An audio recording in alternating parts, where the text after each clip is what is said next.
Hello and welcome back to Blood and Ashes. This is episode 80. I'm your host Mo, and I'm joined as always by my law-abiding friends Willie. It's me. Very law-abiding. And Jody. I abide to some laws, yes. Hello. Most laws. Most laws. Some I disagree with. What are you going to do? You know? They're just guidelines anyway, right? They're just strong Well, suggestions. depends what state you live in, because if this was some states, you'd be in real shit right now, questioning the law. Oh, Joe wouldn't do well in Victoria. Nor would he do well in Amador. Or what's that one? No, Altara. There. Oh yeah, where are they? Mirandi? Yeah. Mirandi. Yeah. I think so. Yes, on the border of Andor with Murundi. For the duration of this episode, everything we read, all four of these chapters are all set in exactly that place. These specific chapters are the ones that had me reading ahead because I knew what was coming. Even if not the specifics around it, but I knew it was coming. I just wanted to get there. And RJ lays it on pretty thick throughout the chapters. Like you can sense something is coming. Like Egwene is talking, like hinting about this thing that she's planned, and the time is now, and she's going through like the meditation mantras to just keep herself calm, butterflies in her stomach, like she knows that the hammer is about to fall. So yeah, I found it extremely compelling. Yeah, it's like, because I've also now been such a long time since we've sat together. Yes. And traveled internationally for 400 years Yes. in a plane. I listen to a lot. So, and now I know exactly where we're going, but find a sort of observing of these little smoke signals that is given more revealing around her personality and that. But now knowing where it's going, I'm hating these chapters because it's just like anticipation work. It's just Edging. build up. I didn't want to say that.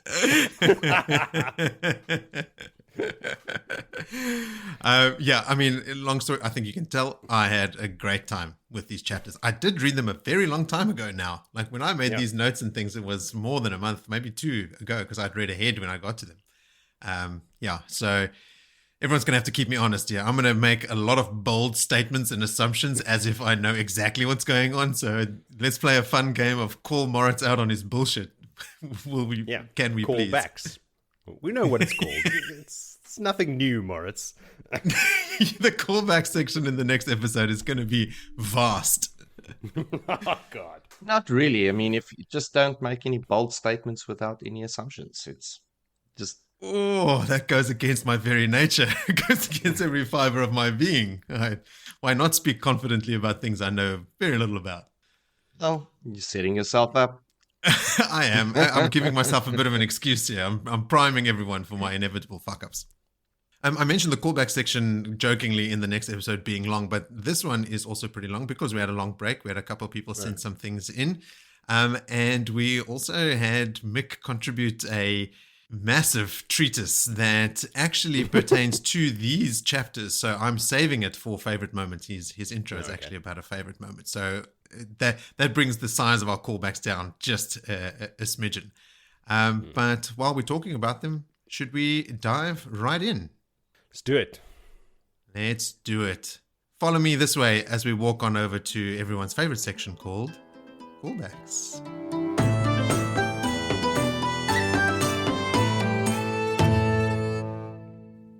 When we read about Grandel's POV, or when we read her POV in the beginning of the last episode, it starts with her wishing for a transcriber. Do you remember this? Like, this is going to be a lot of squinting of eyes and puzzled looks in this call. No, I remember.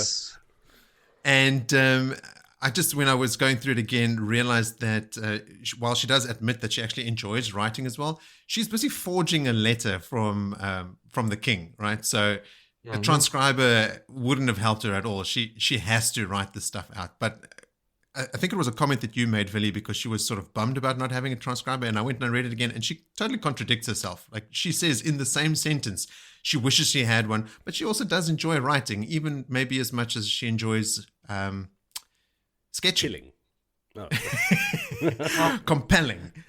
You got to kind of think about the perspective for me. out of that point there was that there is so much lost in the world Yeah. from the breaking, which includes a hell of a lot of stuff that would have kept her busy. So therefore, like, okay, cool. I've got all this time now. There's none of these things that I used to do. I mean, if you go back in time 100 years now, you'll sit and whittle a stick. Who sits at the couch nowadays whittling with a sharp object? I mean, It could that's a lot of thumbs removed in 1 year. That becomes a Yes. hobby. You raise a good point, because this is actually something that I've been doing more and more on this reread with The Forsaken, is you have to keep reminding yourself, like, yes, to them, everything here, they're not just being douchebags about it, but everything here is very primitive. Like, they are riding horses instead They're of on the flying Stone Ages cars. again. They Like, are it's shooting like- bows and arrows instead of laser guns. Yes, exactly. Like, everything here is really, really old-timey for them. But then I also thought she could have just used a compelled servant, right? A transcriber would do the same thing. She could just make a servant. Well, do that's it. the other part that I would have brought up. Anyone in a service would be under compulsion and therefore not Hold on. know anything. They're just basically going to do the action and be the robot. So speaking of kings, the one being, what is his name? Al-Salam Sayyid Al-Madar is the king of Aradoman, whose hand she is forging, and that person she gave the letter to, I think, was the king's cousin. I've got here, when I listened back to the episode, I mentioned that this king was kidnapped by Elida, and then I remembered King Matan Stepanios was also kidnapped by Elida. So I just wanted to make sure that I wasn't, crossing my wires and sort of like conflating the two stories. But yeah, from the kings. Yes, these are from the fandom wiki. Matan Stepanios Den Belgar was the king of Ilion. 2 days before Rand al'Thor's forces attacked Samael in Ilion, Matan Stepanios was kidnapped by the White Tower on the command of Elida. He arrived at Tar-Valon on one of the last vessels to enter before the harbors were blocked by Egwene's Quaindiar chains. And then Al-Salam Sayyid Al-Madar was the king of Aradaman. At some point during the events of the Fires of Heaven, Elida had Al-Salam kidnapped and taken to an unknown location in the Caroline Grass, where he remained until shortly before the last battle. Grendel took advantage of his absence to implement the Dark One's orders to let the Lord of Chaos rule by kidnapping members of his family, extracting information from them, and falsifying documents purporting to be orders from the king and communications from him via intermediaries. These orders were deliberately designed to create as much confusion and disorder as possible. So that's exactly what we catch her doing here. Then, did we ask this on the show, but where did Sorelea learn traveling? Well, I mean, it's been happening around her constantly. She can see the weaves, right? She can? Has it been happening around her constantly? Well, I know Rand's been doing it, but she couldn't see those weaves. But then, yeah, there's been Aes Sedai around her. There's other wise ones. Which Aes Sedai that know traveling? Well, Egwene didn't know when she left. She didn't travel. Well, she did, actually. Because she opened a gateway to Teleran Riyadh. Okay, yeah, but that wasn't like traveling. No. Yeah, so I don't know. I'm sure. Was Aurelia at Dumas Wells or not? Can't remember. Was she in Cairo? Those were Ashaman. So that's sardines. You can't learn traveling from watching a man channel. They can't see the weaves. Also, it's Sorelea. She knows fucking everything. So she's been around for 1,000 years. You pick up some shit. Well, there is a theory that I think it's mentioned later in the books that Egwene had been teaching the Dreamwalkers something to repay their teachings about Teleran Riyadh. So apparently I think it's in Winter's Heart, there's some mention made of Egwene teaching them something. So the common theory online, because it's not mentioned anywhere specifically, is that maybe Egwene taught Sorelea. Which would make sense. Let's see in a while, I guess. I guess, yes.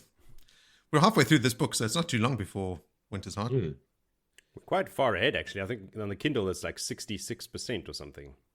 Oh, wow. Yeah. It's Cruising. going to end sooner than you think. It's only a little one. It's only a little book. Yeah. Dinky little dude. I was pretty unclear about how Moradin freed Lanfear, quote unquote freed and then killed, from the Finns to give birth to our new friend Sindane. So I went and I double checked, and it was in fact Moradin did free Lanfear from the Finns, then killed her so she could be reincarnated as Sindain. So the Finns didn't kill her. Moradin freed her, then killed her so she could be reincarnated. Probably a specific punishment directly from the Dark One, who seems to have a pretty... I was about to say that the Dark One has a pretty mean streak in him. But I think he is just one mean streak.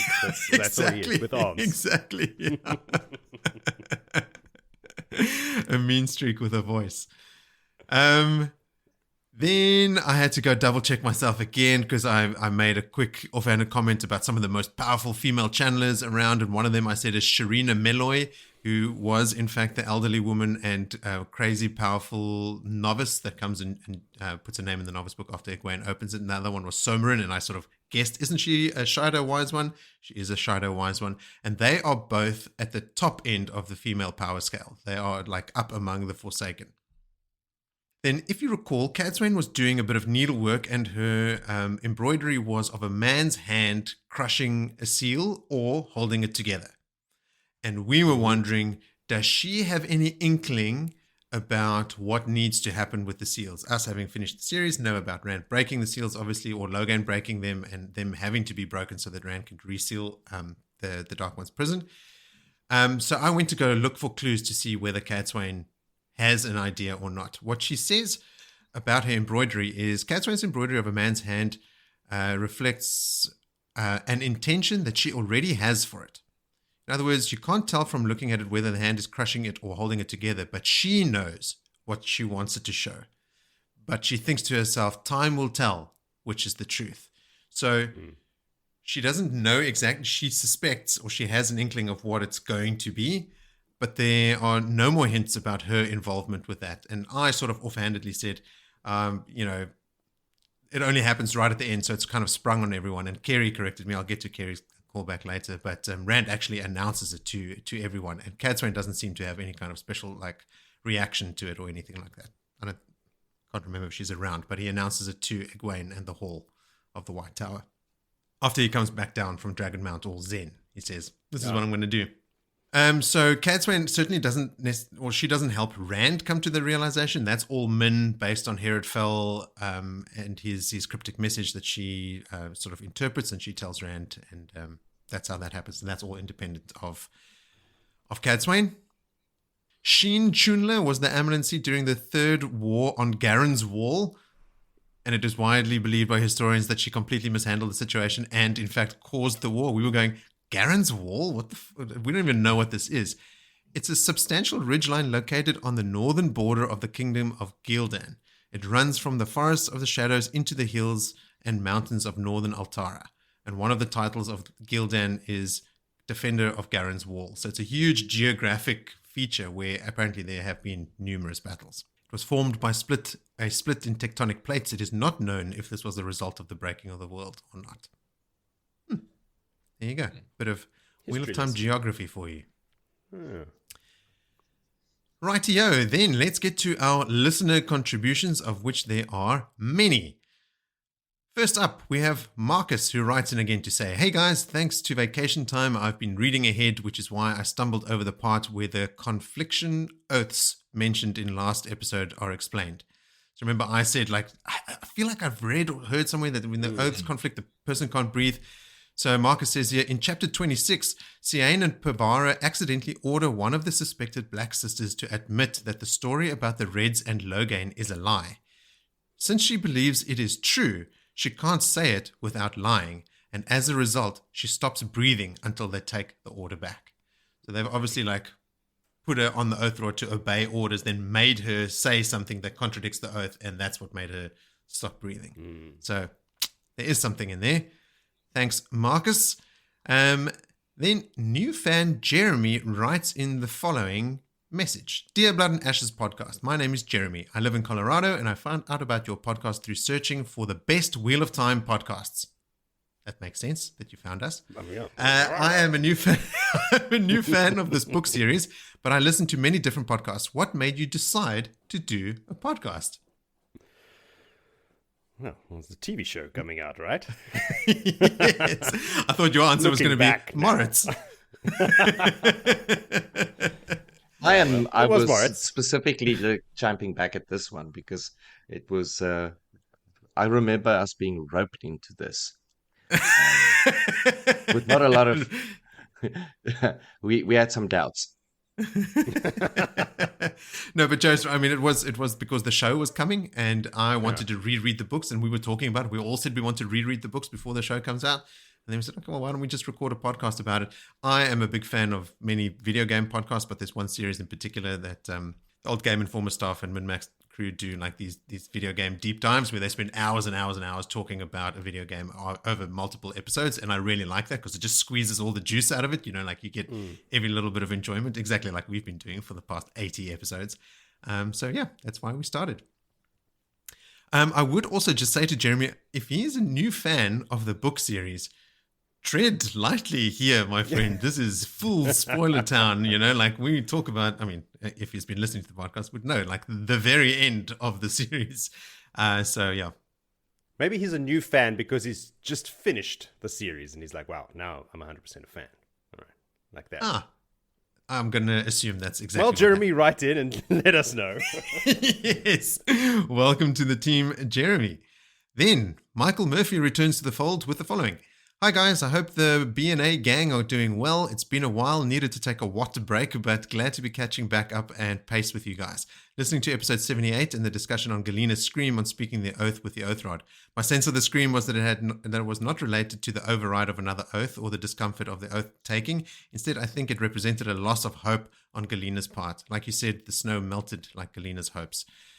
Up to the point of actually swearing on the oath rod, I think Galena held out the hope that it was not going to have the same effect as the tower's oath rod. Sure, it looks like an oath rod, felt like an oath rod, but until the oath began styling, she could tell herself it was something else. But at that moment, as the oath settles on her, all hope is gone, and she howled in frustration, terror, and anger over her new undeniable reality. Enjoying the journey with you guys, as always, Mike. Which is pretty much along the lines of what we said, because we laughed at ourselves at the answer being right. They're like agony and despair, like it was sadness, it wasn't emotion. But what Mike did here was just elaborate on like what that emotion was, right? I think he's quite right. Like she held out this hope. She saw this rod, it had a different number on it. Maybe it doesn't work the same way, but then nope, oath slides in and she recognizes it from having sworn oaths twice before. So yeah, the reality crashing in and quite literally squeezing down on her. Obviously sent her over the edge. Then, our favorite Sean Chan citizen, Chris Green, is back with the following. I always want to start reading this in a southern accent, but I'm too afraid of what will be made of that attempt. No. First off, thanks for being great sports with the Aiel clan selection discussion. It was great to hear the discussion around your respective clan choices. Second, you were discussing the oaths the Black Archer took in place of the 3 oaths, and something resonated with me. The third one is, I shall hold close the secrets of the Black Archer until the hour of my death. It got me thinking how much is known about the Black Archer and these dark oaths specifically. I know the existence of the Black Archer had been vehemently denied, but this third oath seems like it could have been exploited by the forces of the light. I was thinking this third oath could be exploited by any of the Aes Sedai putting captured Black sisters to the question through the stories. Since an Aes Sedai cannot lie, they could state matter-of-factly that the captured Black sister would be killed within the hour. They could, right? They would need to know for a fact that the sister was Black Archer, obviously, as you said. And the punishment for being Black Archer is death. So if they had a sister that they knew, like, how the woman attacked them in Ibudar, right? Like, this is a Black Archer sister. They murdered sisters when they escaped the tower. So if this woman is going to be put to death, you could say, well, you're going to be put to death within the hour. And at that point, they would be able to divulge the secrets of the Black Archer. Because up until that point, they physically can't actually say anything. Chris continues, Varen's arc seemed to confirm this. Knowing she was on the verge of death, she was able to divulge all of her secrets to Egwene. Interested to hear what you all think. I think the oath is tied to physiology in your being. And it will know that the body clock goes off, the hour has been reached. This is thy hour of thy death. And then you're like, oh, I can lie. I can speak. And then all of a sudden, you just had like verbal diarrhea for the last hour. And part of that is the verbal diarrhea that you are having is killing you in effect in that hour. It's Drowning in diarrhea. Your own mouth diarrhea. owned. I think this is all possible and plausible. What I think is the missing link and why it has not happened is because the other sisters do not know about these oaths. They do not know that the oaths exist, much less what they are and how to exploit them to get the information out of the sisters. Van Dien and Adelaide are busy questioning Espen in these chapters coming up. And Espen is not divulging anything. And they're almost going like, it's almost like she can't. And they're hitting on something. She physically can't. She is incapable of saying the words. So they could have exploited that by, if they had to say to Espen, okay, well, we're about to kill you. What are your last words? Like hold a knife to her throat. She would be able to divulge those things, but they just don't know, so they don't know to exploit it. That's what Willie is trying to say as well. Like there's two options. Like the oath rod, you know something not to be true, so you can't say it. You believe, so it's a belief. Mm-hmm. But with your death, like Varen takes poison, so physiologically, she knows. Your body knows she's dying. So it's not a belief; it's an actual physical fact. So which one of those is true, or are both true? If you just believe you're going to die within an hour, can you speak, or do you have to be like bleeding out or poisoned? Think about the people that have developed these oaths. We're talking about the same level of deviant, trained Aes Sedai over the years that has just fought for the other side. And they wouldn't make it that easy. Oh, they can blurt anything out if you put a knife to their neck. So all you got to do is put a knife to someone's neck and all of a sudden they can blurt everything out. I don't think that is the mechanic of it. Then you can say, point an arrow at them and they can spill everything. That means they can speak every time they go into war. Because I might just die now. Okay, well, the point that Chris is making here is, because Aes Sedai can't lie, so good Aes Sedai, right? They're incapable of lying. If they had to say, you will die within the hour, the hearer, like the listener, the Black Archer sister, would have to believe what they are saying. So they would, quote unquote, know. There's a theme in all the oaths. There's a paradox in that. Well, there's a theme in all the oaths that it's up to what that person interprets to be the truth. Right? Like, an Aes Sedai can tell a lie. Yeah, you can say, yes, you're going to die because it's the last information that you heard.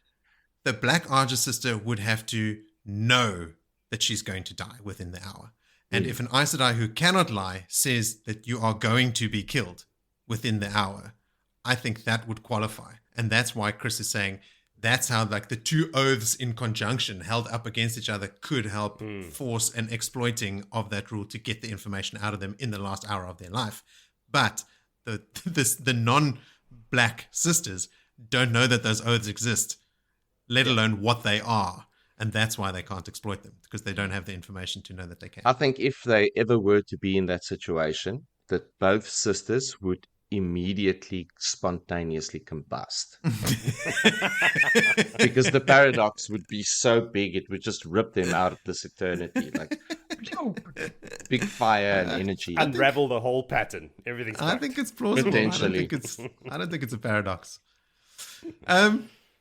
Okay. Here's a first. This is a message from YouTube. From Scott Wilson. We got that? Well, for those who don't know, all our podcast episodes are now out on YouTube as well. And people are listening to them for some reason on YouTube and now commenting on the actual videos. So Scott wrote in to say, or he commented on one of the episodes to say, "Hi guys, love the show. I'm a little behind you. I've been reading The Wheel of Time since 1991 when my army roommate gave me the Eye of the World. I've been meaning to comment for a while. So here's a callback to Crown of Swords. In the battle with Samael, when Rand killed Leia with balefire, I didn't think he really saved her because he took her soul completely out of the pattern forever. He should have killed her with lightning or something else. A good point. Burnt her ass. Yes. I mean, Set Rand her on thought he fire, was that'll giving. be better. Well, he thought he was performing a mercy, right? Like he balefired her so that she wouldn't have to endure the pain of being killed by Mashadar. But balefire doesn't just kill you; it removes you from the pattern. So there's no chance of rebirth. Like all your future lives are now gone. No, that depends on the strength of the balefire. Hold on. Yeah, the strength thread all the way back to a point. The strength of the balefire burns you out of the pattern further and further back. But if you are balefired, your thread ends in the pattern. It does not continue. That thread is now dead. It's gone. Yes, but she died in the past. Her past. He did that as a part of a mercy, so he killed her back into the past of her before she spent that, how many ever days it was. Was it a month? Couldn't even remember. I think we figured it out. It was a couple of weeks. She was... Yeah, let's call it a month. That the last month of horror that she lived through didn't exist. He mercy killed her back to the day she walked out with a Karakan and then just end. But now her soul doesn't live on. Yeah, but she's dead. Doesn't matter. Her soul will be reborn because her soul was born into her body 20 odd years We're going to have to go read up on the metaphysics because balefire doesn't just kill. It removes from. That's why it's so dangerous. That's why people say don't use it, because you're not just killing things, you are removing them from the pattern altogether. And the more you use, the further back in time you remove them. But the removal happens at just a touch. Like now you are no longer part of the pattern. No more spinning out, no more rebirth. Your thread is burnt. I disagree vehemently. Okay. I'm on the fence. I'm swayed by that argument because a thread that gets pulled out of a weave, it gets pulled out between every connection that is there. There's nothing that will make it that it is no longer there. So it is the reason that they person. don't want to use it is if you like balefired somebody important who founded a city, but you balefire him to before he built the city or founded the city, so the city wouldn't exist. That's the issues. Like everything he's done since. But that wouldn't make reality implode on itself like it does at the end of the If you do it enough, yeah. If you burn enough threads out of, then the whole fabric tears. Then everything starts getting unstable. But you don't have to remove them completely. I'm going to Google it right now. I'm telling you, the strength of the balefire determines how far back you burn them out. You can burn them out of existence, 100%. I'm sure like a very strong channeler. But I like to still believe that he burned her back just that last 3 weeks. That is my idea in supporting no evidence a mercy to support killing. that, but yes. Well, I can have absolute faith. Like, come on, it's just a fantasy book world. I can believe something I want to believe about it. Sure, I agree with you. That's a lovely thought. Moritz is intently Googling. He's reading. He's checking up. He wants to be on the dot and reduce his amount of callbacks. Yes, I do. Correct. So the description is when a target is struck with balefire, its thread in the pattern is destroyed in an amount proportional to the power of the balefire strike. This translates to both the target's existence and actions up to a certain point being retroactively erased, almost literally reversing time. For example, blah, blah, blah, blah, blah. So it doesn't give us really the answer that we need. It tells me exactly what I said. Like he did just said what I said. Up to a certain point. Yeah. And then everything from that point onwards never happened, which is where all the cut comes in. But the other part is not the soul part. Does it destroy? I mean, what would be so magic about it? Or does souls burn like further back? Like you're soulless for so many years. Forsaken that are balefired cannot be resurrected. Because their soul is burned back all the way. No, not all the way. They are just, they are not only killed, they are burnt out of the pattern. That's the distinction I'm trying to make. Like, balefire doesn't just kill you, it destroys your thread. Therefore, Forsaken can't be reincarnated, not even by the Dark One. No. The Dark One, because they are dead before the Dark One knows they are dead, and therefore he cannot resurrect them in the past, because they only died in the future. It is time travel shenanigans. Oh. So the thing is, when they die, if they die normally, he knows about it, and he can resurrect them. But if he baled fire 20 years back, The Dark One didn't know you were dead 20 years ago, and too much time has passed. He has like a window where he can resurrect you. I've read this. Very few people have been balefired 20 years back. Well, whatever. I just random number. I don't know what the time frame is, but the Dark One, if he doesn't know you're dead... But the memories don't go away. Whose memories? Everyone else. Rand remembers Leah. He remembers balefiring her. Yeah. You know, like if someone is balefired near you, you know that they were still there up until that point. You don't forget about them 20 years back. When you say the Dark One doesn't know that this person was dead. I've read this. This is something I've read. It's not my opinion. Ah. Did you read someone else's opinion? Reading this. Possibly. But it may, I think it's from the books, to be honest. I'm going to stand by this. Okay, great. When this point comes up in the book, in book 13, page 475. We'll talk about that. Excellent. In the meantime, Scott also has a least favorite moment from the Path of Daggers where he goes, the whole bargain between Nynaeve and the Sea Folk is so annoying to overboard. Nynaeve should have walked out in anger and told them she would keep the bowl and do it herself. Thanks for your time and keep up the good work. Yes, that would have been more apt to her character. Yes. Anything to do with bargains and sea folk is all bullshit. No one likes it. Okay, then a couple of voice notes from Kerry, which she defiantly sent to me on WhatsApp instead of leaving on the SpeakPipe connection. So she laughs about it. Now I can't play them on the show. I was talking about when Rodel Iturralde is introduced into the story. I was saying he was fighting Shadowspawn in the city and it was like all guerrilla tactics and stuff. Kerry corrected me and said, when Iturralde is introduced, he's busy fighting the Dragonsworn and Seanchan in Aradoman and Tarabon, not in the besieged city that I referred to in the last episode. In fact, Kerry says when you first start reading about him, the very first time, he's musing on these letters he's getting from the king, the ones that have been forged by Grandal, and wondering what's odd about them. He has his doubts, like, could these messages really be from the king? And Kerry is saying that, like, you would read that and sort of just keep going. But if we hadn't made such a, like, big stink about, like, Grandal and all her forging of the letters and what's happening with the king, it's like, oh, shit, okay, yeah, these things are 100% connected. She goes on to talk about Rodel. In the last battle, all the great captains are put under compulsion by Grandal, and Iturralde is the only one to notice that his own tactics are flawed, and he takes himself out of command. What a legend. Genius. Wait, this can't be right. Vil, did you know anything about this? About the compulsion on the... No. Okay.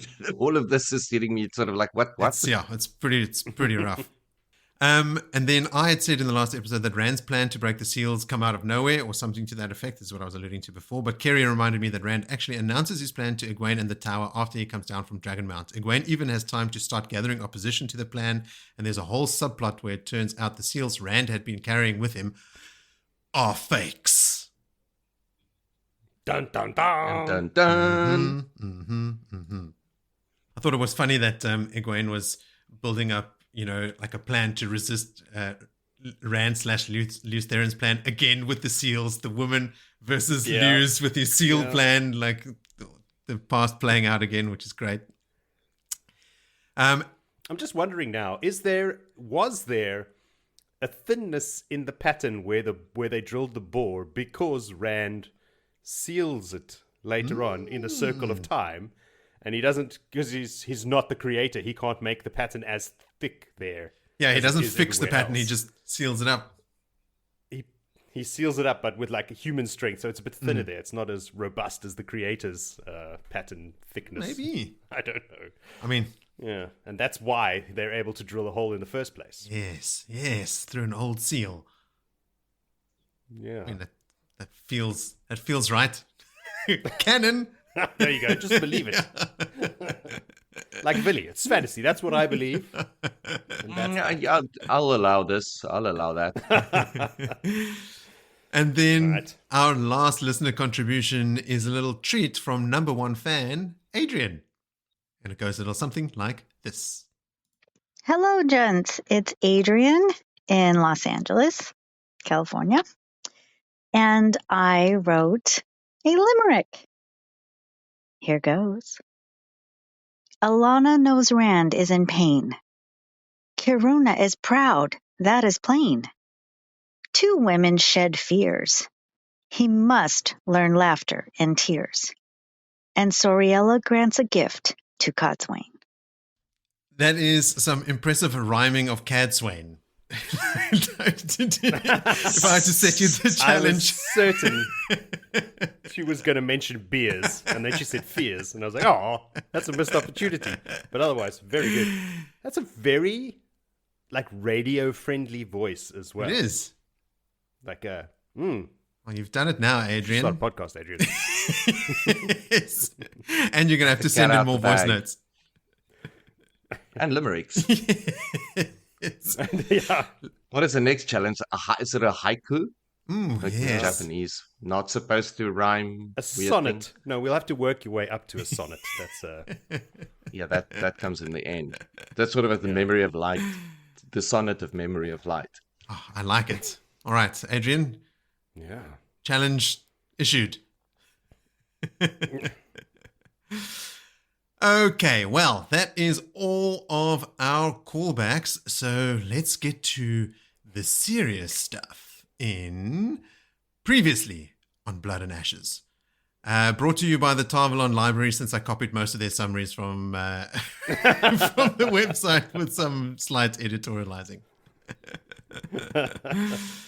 Okay, Grendel forges a letter to Rodel Ituralde bearing King Al-Salam's seal. Remember Kerry's input?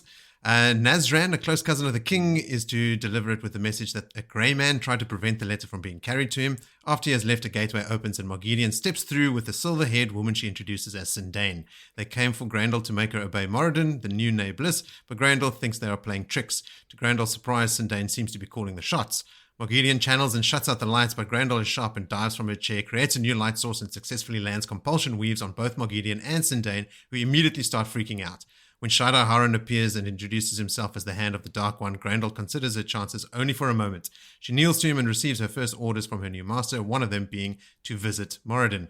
In the meantime, Cadswain is on her way to the Sun Palace in Cairhien with Daigon and Kumira. When they arrive, Corgade Marendivan, the holder of the keys in the Sun Palace, receives them and conducts Cadswain to a sitting room, but only after Feldrin, Marana, and Bera show up and question Cadswain about why she is still coming, because they are afraid she means harm to Rand. She evades their questions and leaves Daigon and Kumira with him, and in the sitting room, Cadswain sends for Alana and picks up her sewing again. When the Arafellan sister shows up, she is irritated since she has nothing new to tell her about Rand and his whereabouts.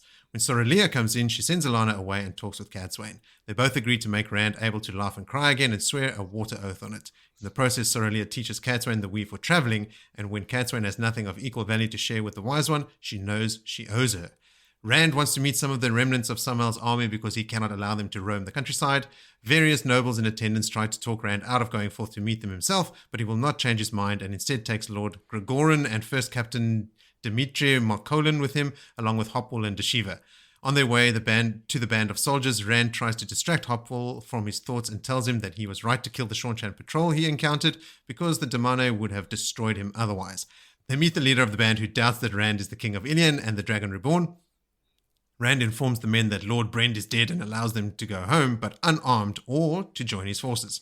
He gives them time to decide, and when he is back among his nobles, he tells them to watch the men so they are not able to slip away silently. Rand returns to his tent where Flynn meets him to report that Torval arrived with a message from Taim. When Rand steps into the council tent, he finds Torval studying the maps. The Ashaman produces a letter from Taim stating the current numbers of the Black Tower. Rand wants to know about the training losses and the deserters. Torval also informs Rand about the army of rebel Aes Sedai, but Rand reminds him of his orders to leave the Aes Sedai alone. Then Moore bursts in with news of the Shawnshan moving to take Ilion. Torval is doubtful, but Rand explains to him why they are taking the mountains instead of the trading routes. He then plans how to go against the Shawnshan armies, but Moore distracts his thoughts by telling him that he found the place an Aes Sedai weapon was used. It was actually the Bowl of Winds, as we know. He says that Saidin behaved oddly there. It often did not do what Moore wanted it to. Rand issues orders to the Ashaman, urging Narishma to take special care with his task. When the nobles enter the tent, they find Rand laughing hard because, though they do not know, Lews Therin has finally reappeared in Rand's head. Then, Egwene wakes in the middle of the night and remembers some recent dreams she had, Rand wearing different masks until one became him, Perrin and Atinka hacking through brambles that screamed with human voices they did not hear, forward to a cliff They did not know lay ahead, and Matt weighing 2 Aes Sedai on a balanced scale, and his decision was very important. She hears that Swan has arrived and that Alima wants her to go so Egwene can rest from her headaches. Egwene Havers follows Swan outside where the older woman tells her that Gareth Bryan is in her study. Upon arriving there, Bryan tells her that an army of Andoran and Marundian led by Arathel and Pilavar is on its way south. If they move onward as before, they might be on top of one another in about 2 days. He thinks they want the Aes Sedai to keep out of Andor. Egwene wants to avoid fighting and tells Bryan to arrange a meeting with them as soon as possible. When he's about to leave, she asks him how long he thinks she should rest his soldiers before laying siege to Tar Valon. After he is gone, she and Swan talk about the 3 oaths and their disadvantage in dealing with Seanchan. Egwene issues some orders, one of them having the Aes Sedai sworn to her plant seeds that have to grow quickly to serve her purposes. Which brings us to today's first chapter, chapter 16, called Unexpected Absences. Apart from the Blood and Ashes podcast, Vil, who else has been absent? Me. I don't know. This is a very confusing chapter. I'm still trying to figure out who's absent in this chapter. But anyway, okay, let's work through it. Let's do it we'll together. Let's work together. We are in the point of view of Egwene. We're in the Great Track still, behind an army. And it's early in the morning. And she has called the hall to sit. Because there's a lot of chess being played that is 5 to 6 moves away. But every single move right now is very critical in order for it all to fall into place. Equally annoying as well, so because there's analyzing and side hustles that is ridiculous. As I said, they are moving with the army. The hall has been called to sit, and it is a lot of inner thought on Egwene's part around a lot of what's happening now. Now she's reflecting, especially during this process of waiting for everyone to move in, is the how many more women there could have been if there was more sisters.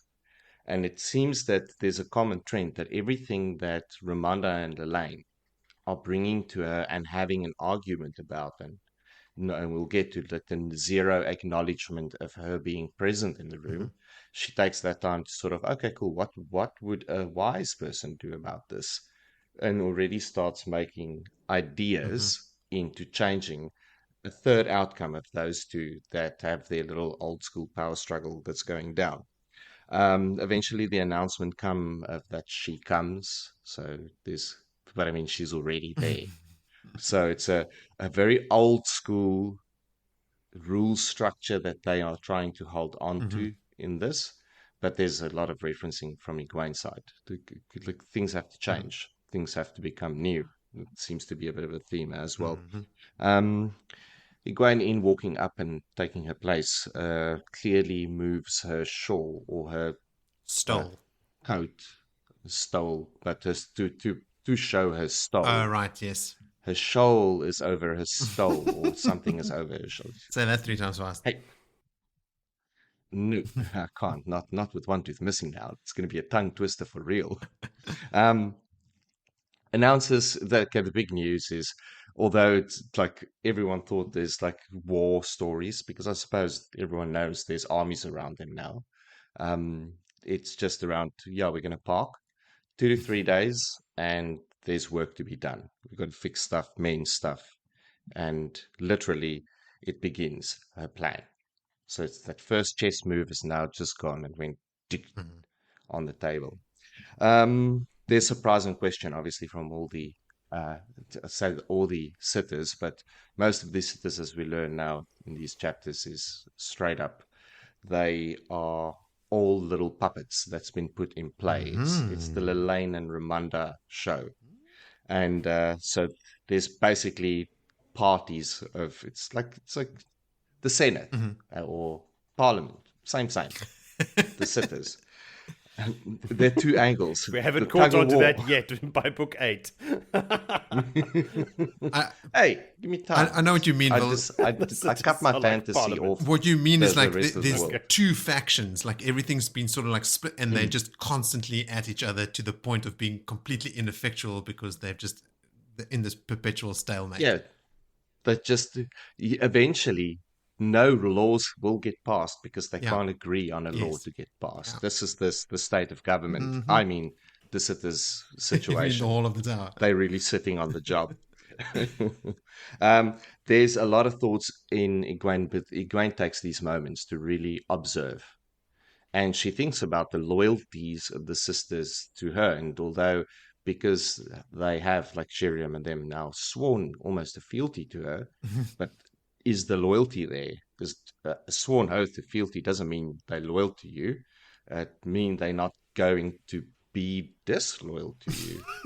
Does it make any sense? You're wondering whether their hearts are in it. Like, have they bought into Egwene as their fearless leader? Yes. I don't think all of them have. I mean, that the Saladar 6 was sort of like coerced into swearing fealty to Egwene because they had sent moles they were kind of pushed into a corner to the tower. It was like she had to wield a cudgel over them to make them swear fealty. Anyway, as all of this is happening in real life and in her head, the work has already begun. Anyone that heard, oh gosh, we can repair, like wheels are already come off wagons, horses has already fallen over, dying on the spot. I know they were led out to stables to be cared for. It sounded ominous. Yeah. Taken care of. What's going to happen with these horses? Taken care of. They're sleeping with the fishes. Yeah. Oh, then, when you mend wagons, you need glue, and therefore some horses have to go.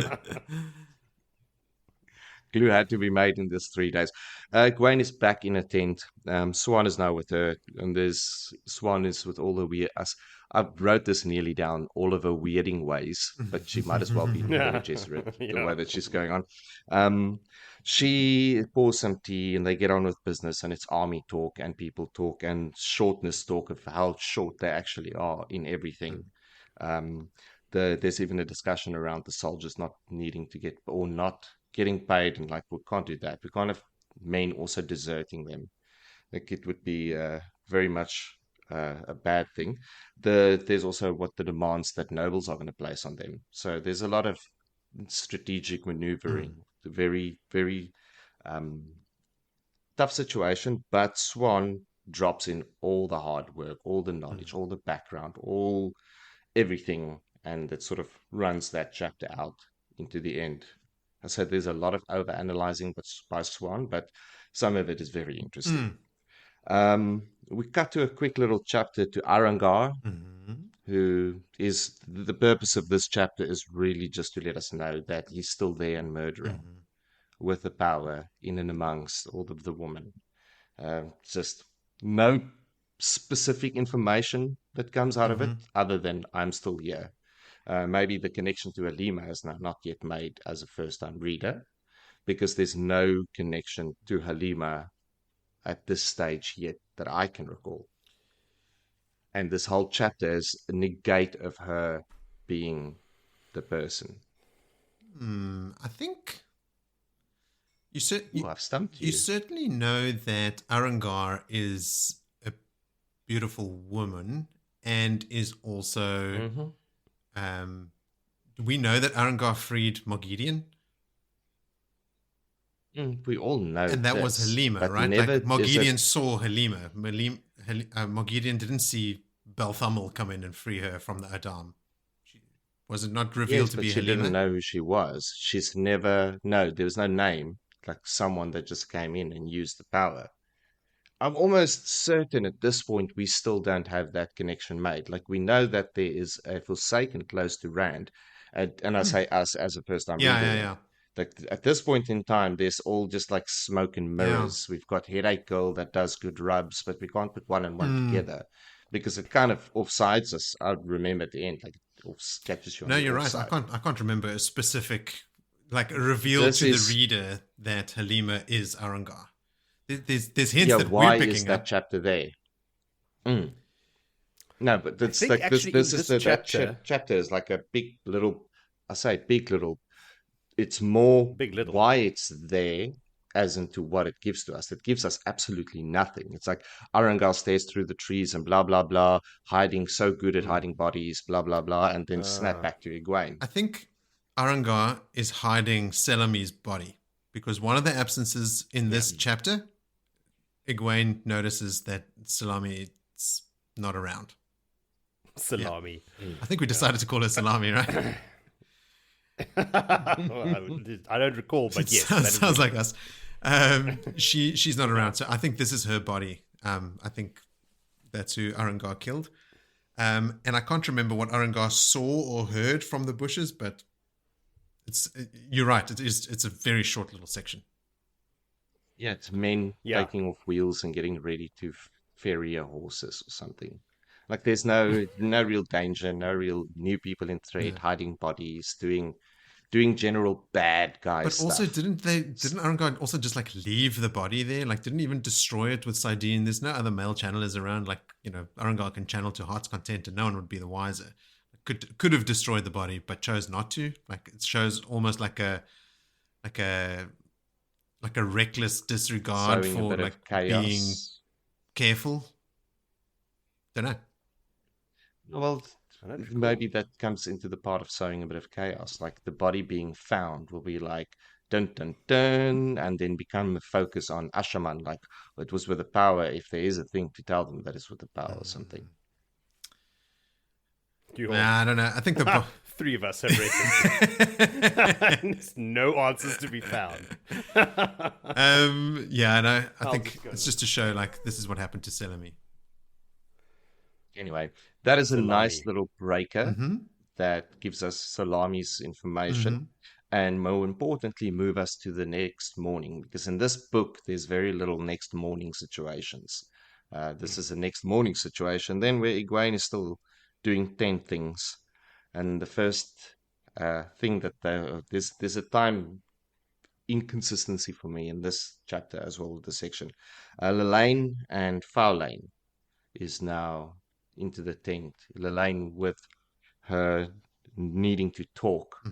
No mother, just a straight up rude interruption to her morning that's just started and kicking off about the sea folk.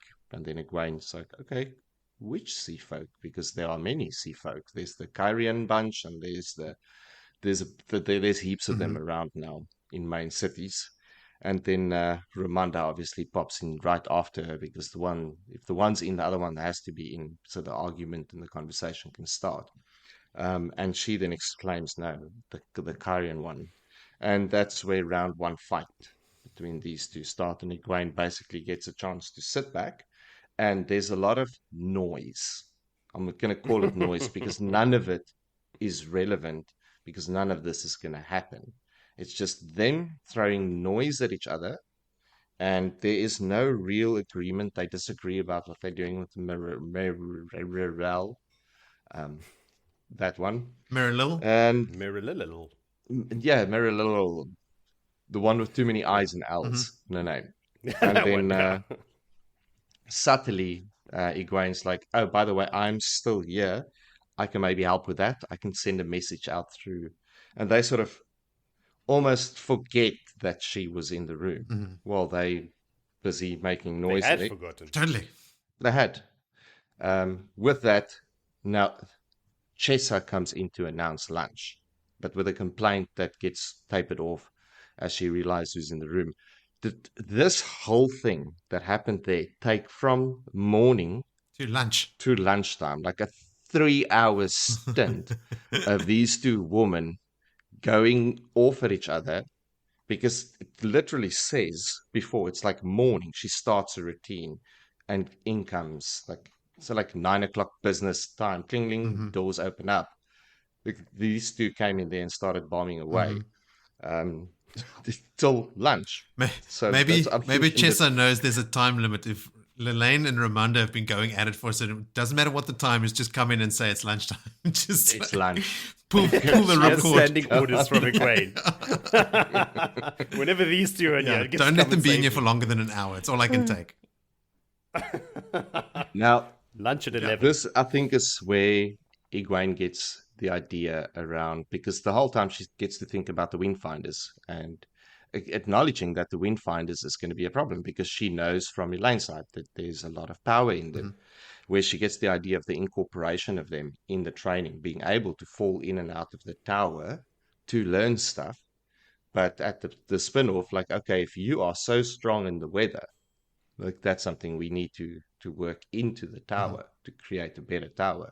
So she's sitting and just thinking a grand new way of doing things, because the old way is there's two examples in front of her that's just at each other the whole time.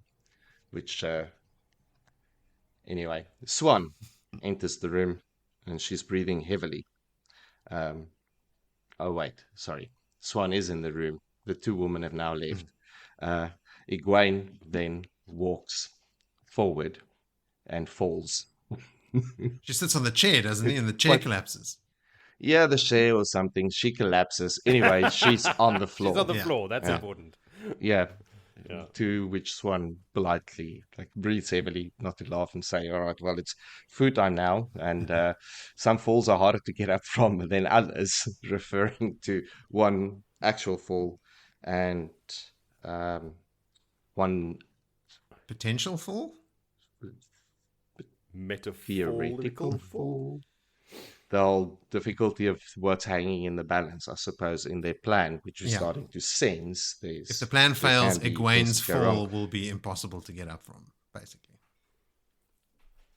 Yeah. Now, Halima, at somewhere in this intersection, has been spotted across, and there's a thought of just a mention, not anything that is relevant to the story, but the name is just quickly dropped in there with a bad interpretation. Like, I'm thinking we're getting closer to that linking of Halima and Arangar.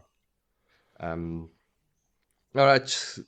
There's talk of the soldiers that is now moving south in Kandor. So this is now a real meeting time between Egwene and Swan.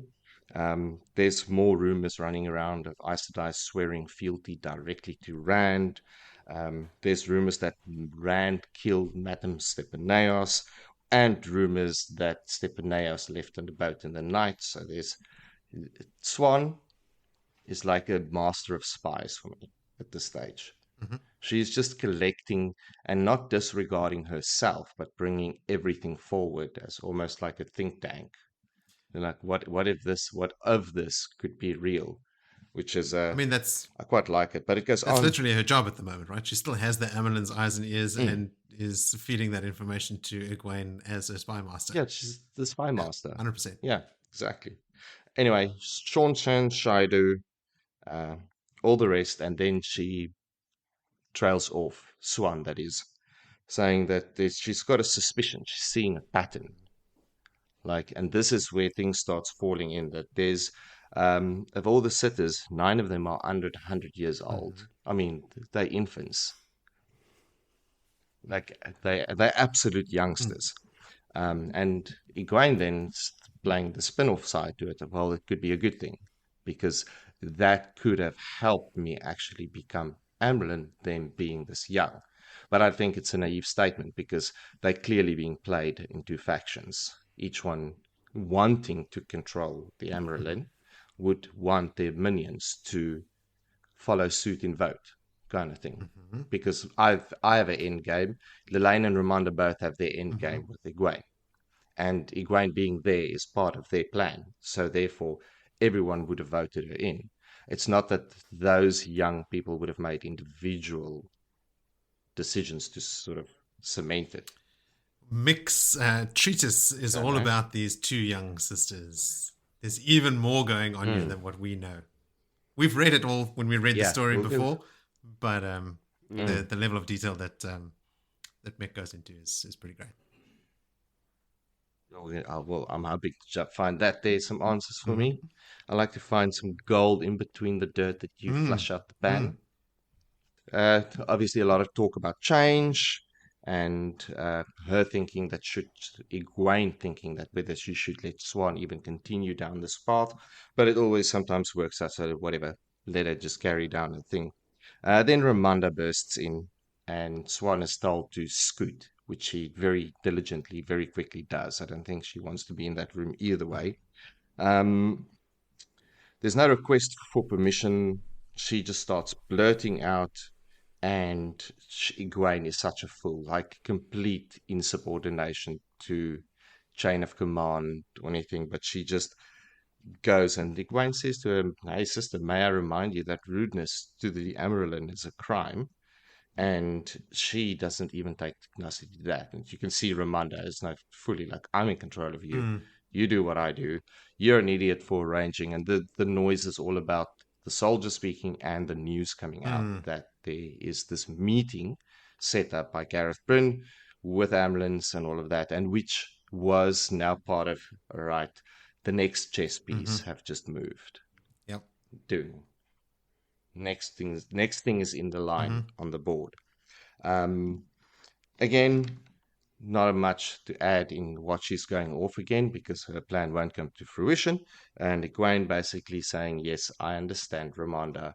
I will bring you along, and you will be the words and the one to speak at the meeting, and I'll just be a trophy, Amyrlin, with 7 colors on my shawl." And then she goes out. Egwene's reaction, obviously, after dealing with her, is burn that woman. I'm the Amyrlin Seat. And then she doesn't even have time to finish her anger session about then Lelaine enters. Of course. And we go, all right, all over One again. more time from the top. Reminding her temper, gives her the 50 cents worth of things, how she's going to sway the hall because the hall is displeased with her. Like, the games, and saying Ramonda's a bully and they over her as well, and what. And there's all long stories, and Egwene is just grinding her teeth. Swan then comes in to let her know the entire hall knows of the news that Gareth Bryn arranged the meeting. So it's like, okay, cool, yeah, obviously, because those two know, everyone knows, and that the meeting is in place and all the nobles have agreed, and everything is like that part of the chessboard is not falling in place. The meeting is going to happen.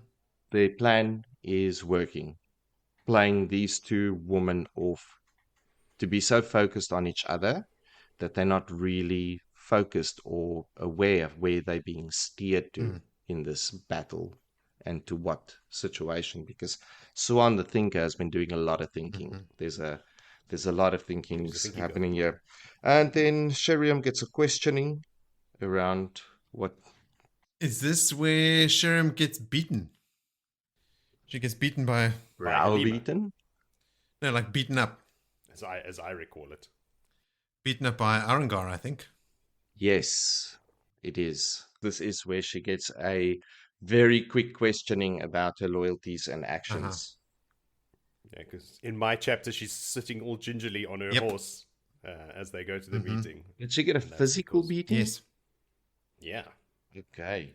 And I think I missed that. Does many times over. I think she goes through a pretty rough patch here, traveling until the moment she's outed as a Black Archer sister, and I think killed. Shielded and flung face down in the quad. Yeah, stunned, she cried out. Yeah, she cops a beating. Yeah. Oh yeah. Which is interesting because my very first note for this chapter is, wow, Egwene says, "I have every confidence in you, Sheriam," and the woman positively beamed at the compliment. Like Sheriam, if you recall, switched to the Black Archer for political reasons. She wanted to further her career as an Aes Sedai. Like, she isn't bought into the philosophy or inherently evil. She's just stupid and naive and thought like going this way she could get more power and further her career. And I think she genuinely likes Egwene, and was looking out for her to some degree. So that when Egwene compliments her, she does feel happy about it, which is probably what's prompting these beatings. Like from the I'm assuming it's Arangar. I don't know who else it could have been. Like she's shielded, it is, and then like questioning her loyalty. Like, are you still true to your oaths and our goal here? Right? Like, don't chum up to this upstart Amyrlin Seat too much. Yeah. What about you, Joe? Do you have anything to lob in? Ooh, notes.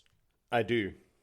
I did find that chapter, or the part of the chapter where Arangar kills Salami. She doesn't just leave the body out there. She started back toward the camp, thinking idly of tonight's dreams, Behind her, smooth snow would hide what she had buried until the spring thaw. Okay. More than long enough. Like, they'll be long gone before someone finds that body. So it's not to be found. No, not just like lying there. Displayed. Sat up against the Unless tree. there's just a sudden melt and a quick warm front while they're there for 3 days. Hey, man, weather's crazy. Could be. Or someone goes for a wee out in the road, like off the beaten track, The melt yellow some snow. ice. Next minute, a fingertip sticks out. Dum, dum, dum. A drama. Yeah, I don't think anything like that does happen, but it certainly could. What else, Joe? Do you have any other insights or observations? My notes sections for each one of these chapters is incredibly short. Like, there's a lot of talking and like maneuvering. Look, it's maneuvering. Yeah, it's chess pieces. They're going there, but none of this is important because when they get back, that's when shit. Unfortunately, a lot of my notes are questions, so look sharp. Now, is it in this chapter, or it has to be in my chapter, or maybe it's in where Egwene is sending all her sworn buddies to go and sow more seeds amongst. Oh, that was in the sisters and previous Aes Sedai. episode. I read that came up in The previously previously on Blood and Ashes. But yes, she has sent them out to go. Okay. Want more seeds. Okay, well, Vil, you mentioned the sharing of knowledge between the Windfinders and the Tower. She is aware of Nynaeve's bargain, right? Which includes that, like, Windfinders can come to the tower and there needs to be 10 Aes Sedai on the Seafolk Isles at all times. And if one wants to leave, the replacement has to be there first before they can leave. Like the terrible, terrible bargain that Nynaeve and Elaine made with the Seafolk. Egwene knows about it, so she already knows that Windfinders, they will be sharing knowledge and stuff. But in her mind, she thinks Nynaeve's bargain with the Seafolk is such a disaster that she can't even begin to think of how to deal with it.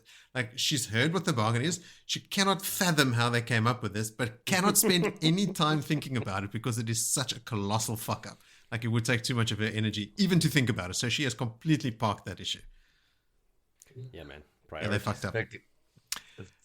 They did. Well, not they. Nynaeve. Yes, Nynaeve. She gets to wear this one forever. She does. Ramonda refers to the Windfinder weather manipulation here as cloud dancing. There is an Aes Sedai term for manipulating the weather. Lelaine wonders, like, what could have made Amyrlin, who she still thinks leads the sisters in Ibu Dar, right? So they're actually laying the blame for this at Amyrlin's feet. They don't know that Elaine has completely taken over and she and Nynaeve are calling all the shots. She can't think what could have made Amyrlin include Seafolk in the use of the Bowl of the Winds. How could they possibly know as much as the Aes Sedai? God damn, Lelaine. Yes. Making it very easy to But it is dislike you. Lelaine. Yeah. And then I wonder why Robert Jordan has Egwene's chair fall out and collapse immediately after the sisters leave her tent. Like, what's the point of that little show? And Bad idea. oh yeah, what do you think? Just not that those moments stems as maybe just a little bit of comical relief between what is essentially a hard thing to write, bunch of rubbish that you are forced to believe the one is going to push you out on, the other one is going to push. Like, in between, you've got these swan moments with Egwene that sort of just breaks the tension, puts your thinking to a, and then you think, okay, cool, this is not important, but Swan goes off on her tangent and all the way down to the pattern. So it's misdeception. It's like deception that's being spun. Misdirection and deception. Misdirection. All in one. I think it certainly serves. I Misdiception. think it certainly Anyway. serves that purpose. I also feel like maybe it's because what it does for me when I look at that chapter holistically, like Egwene is holding on for dear life with Ramonda and Lelaine in the hall in general, right? Like she is just waiting for her moment and just making sure that nothing falls to pieces before she can get there. And then, like when they leave the room, she falls flat on the ground. Like her hold and control over the situation is so tenuous. You know, she's so vulnerable where she's sitting right now. I feel like showing her like actually trip, you know, almost like literally fall on the floor. But luckily no one is there to see it. Just shows us like how close she is to losing control of this entire situation. Yeah, that makes sense. Like symbolic Yes. of like, don't relax for a second because you'll be taken down. Because as soon as they leave, she leans back in the chair. She goes, oh, thank Yes, fuck, and then cool," she falls. collapses. Exactly. Yeah. You cannot let up or let down your guard for 1 second. You cannot relax. I agree.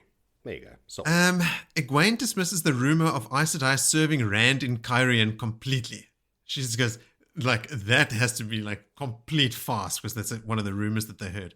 But no, it's true. And she is going to flip her lid when she finds out what happened there with her newfound like Aes Sedai-ness. I'm going to be... They're literally standing with their faces in a corner waiting to serve him tea when he requires.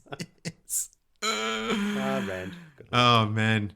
And then the rumors about Matt and Stepanios, ex-king of Ilion, she heard that both Rand killed him and destroyed the body with the one power, which is probably, like, you can see how people would make up that story because no body was ever found. So they're like, oh, it must be Rand. He destroyed the body. But then also one dock worker that he was seen bound and gagged, rolled in a rug and shipped out in the night. Like, not just he jumped on a ship at night. He was bound and gagged and rolled up in a rug. This dock worker sort of like the king of Ilion rolled in a rug, thrown on a boat at night and sailed off. And she laughs it off because it is so preposterous. But that is probably what actually happened. And I love it when RJ does this. Like, he throws the truth into like a character's thoughts, and they dismiss it out of hand because it is too crazy to believe. And then, that is the actual thing. He does it with all the rumors. Yes, there's one in there. Four, and one of them is the truth. And he puts them between other things that are insane. Yeah, I love that. But that's all from me for that chapter. And me. Excellent. So then let's move on to chapter 17 called Out on the Ice. Who's getting iced, Joe? Oh, so many people getting iced. It's coming. Indeed. So next day. There's the next day, Billy. It's not just the morning and the night and everything. So everyone's had a sleep. Up at the crack ass of dawn, the Aes Sedai are moving out. Everybody is dressed to the nines, man. Everybody's trying to make their best Aes Sedai impression they can for these gathered nobles. You got to remember, it's been a while since they've had a chance to like be Aes Sedai in like cultured company with other, people up on the level. They've been traveling through the mud and snow for so long, and backwater towns. Yeah, living in a village. Like, everybody's like, wow, they dug down deep into those chests and brought out all those shiny silks that they haven't seen in a while. They've got their warders as well in their color shifting cloaks. Like, it's really a spectacle. Except, of course, for Delana, who has brought the recently murderous Halima with her. And Egwene thinks to herself, could it be like, what's their relationship? Is it like a friendship thing? Or like, nobody's like, is it a pity thing? Is Delana showing pity to Halima? But we know the truth. Yes. Gareth, of course, is there as well. Gareth Bryan, and he wouldn't normally be worried about any shenanigans from the Andorrans, but they do have those smelly Mirandians with them. So who knows? He's like, well, as an Andorran, I know like they're not up to backstabbing people and setting traps. That's not the Andorran way, but who knows with these Mirandians. So I'm here with my army as well. Egwene is nervous still, now that we've discussed it. She's planning her first big maneuver, her next big maneuver against the Hall. Well, against Romanda and Lelaine. And this line, I remember writing it against Romanda and Lelaine. And then I stopped and went, Romanda and Lelaine? Like, I haven't spoken about these two for such a long time, but it just comes out, like fish and chips, Romanda and Lelaine. they just go together.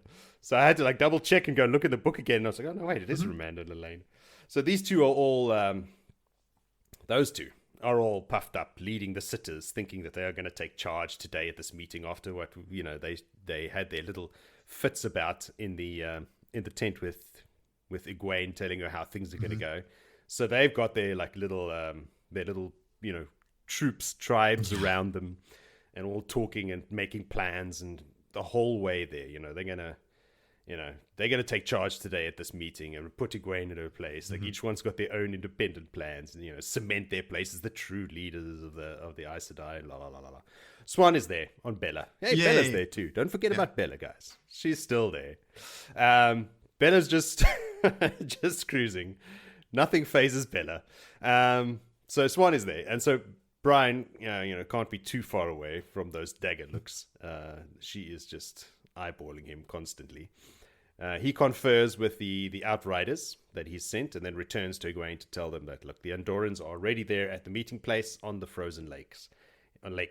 He has sent riders to circle around just in case of Mirundian shenanigans, but doesn't think there will be any issues. Both Lelaine and Romanda, who have now since then, joined Egwene, take this opportunity to criticize his judgment. They always have something to say about this guy. To which he replies, "Whatever, bitches," which is actually his actual words, or as you say, as you say. But he's like, what he means. He's turned that into a retort. Oh, yes, also, as you say, I said, as you say. So, yes, Tal Manus is also already there with a couple of 100 band members. And there's some more snarky comments from Romanda and Lelaine, and another whatever bitches rebuttal from Gareth. So enough of the scrap. We have arrived. All of this along the way. So on the far side of the lake stands a large blue pavilion with the nobles and their soldiers gathered. Tel Manus as well there with some of the band members, and they are giving zero shits. They're just in plain sight. Just invite yourself, why don't you? Everyone gathers themselves and preps themselves for the meeting, and they cross the lake. They are greeted by a chilly reception. Nowhere near enough pomp and ceremony or respect for receiving an Amyrlin Seat, but also not overtly insulting, but almost.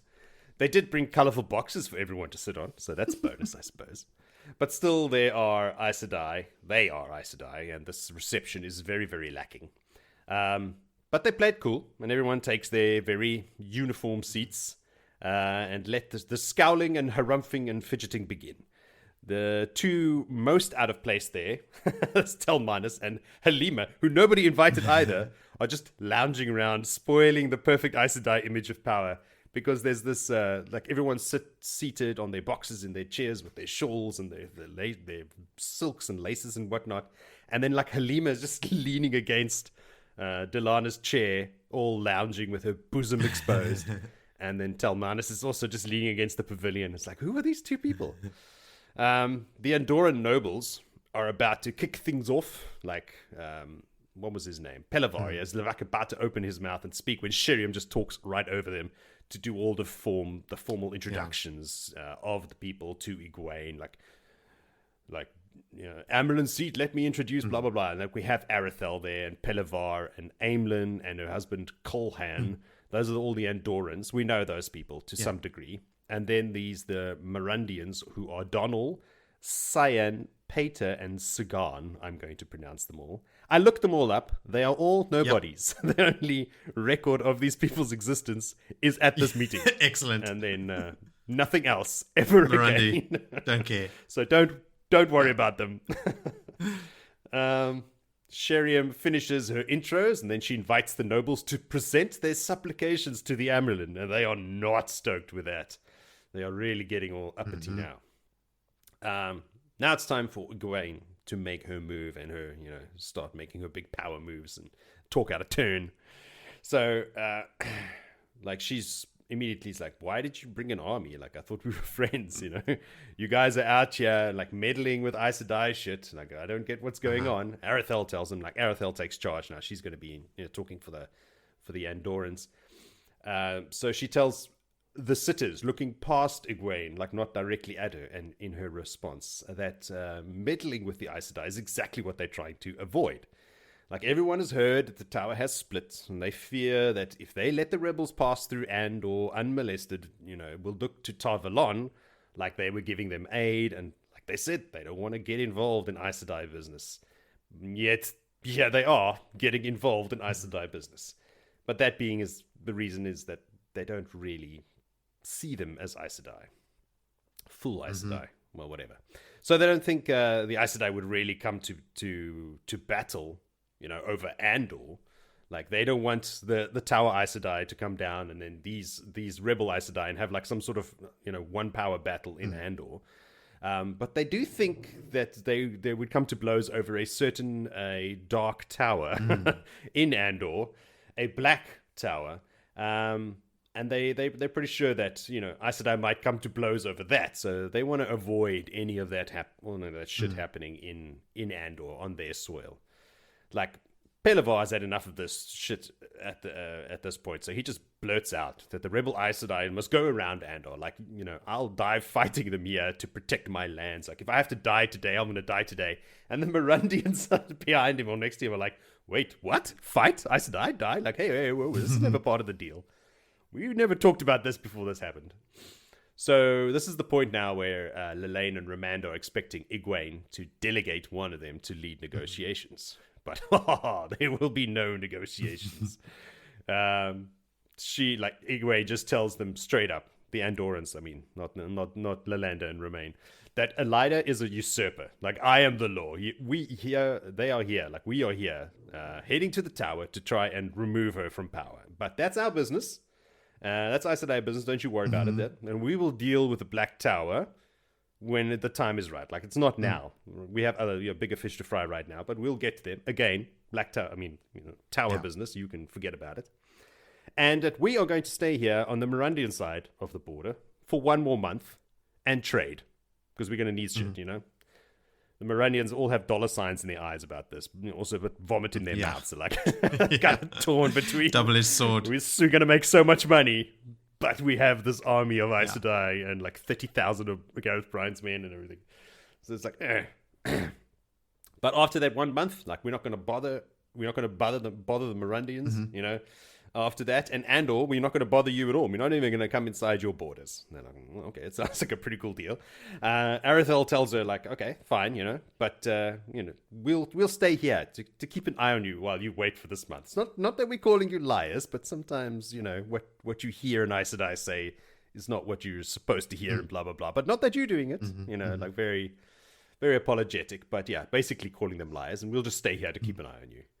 And then Egwene, before she leaves, not trusting them. Yeah, like, in an apologetic way. We don't really think you're real Aes Sedai, and we don't believe anything you're saying, and so we'll just stay here. So before Egwene finishes it, she adds one more thing. It's like, oh yes, and the novice book is now open to women of any age. So this last part was not in her and Swan's plans for the day. But she's the Amyrlin, so fuck you. She'll say what she wants. Fair play to Sheriam, I think, who has taken all of this news in her stride as if she expected every word. Like, she was expecting everything to go down the way it does. Because you can hear the Aes Sedai behind her, like, shuffling in their seats and clicking tongues and all kinds of stuff. And even Swan makes like a little gasp at some of this information. But Sheriam is just, poker face the whole way.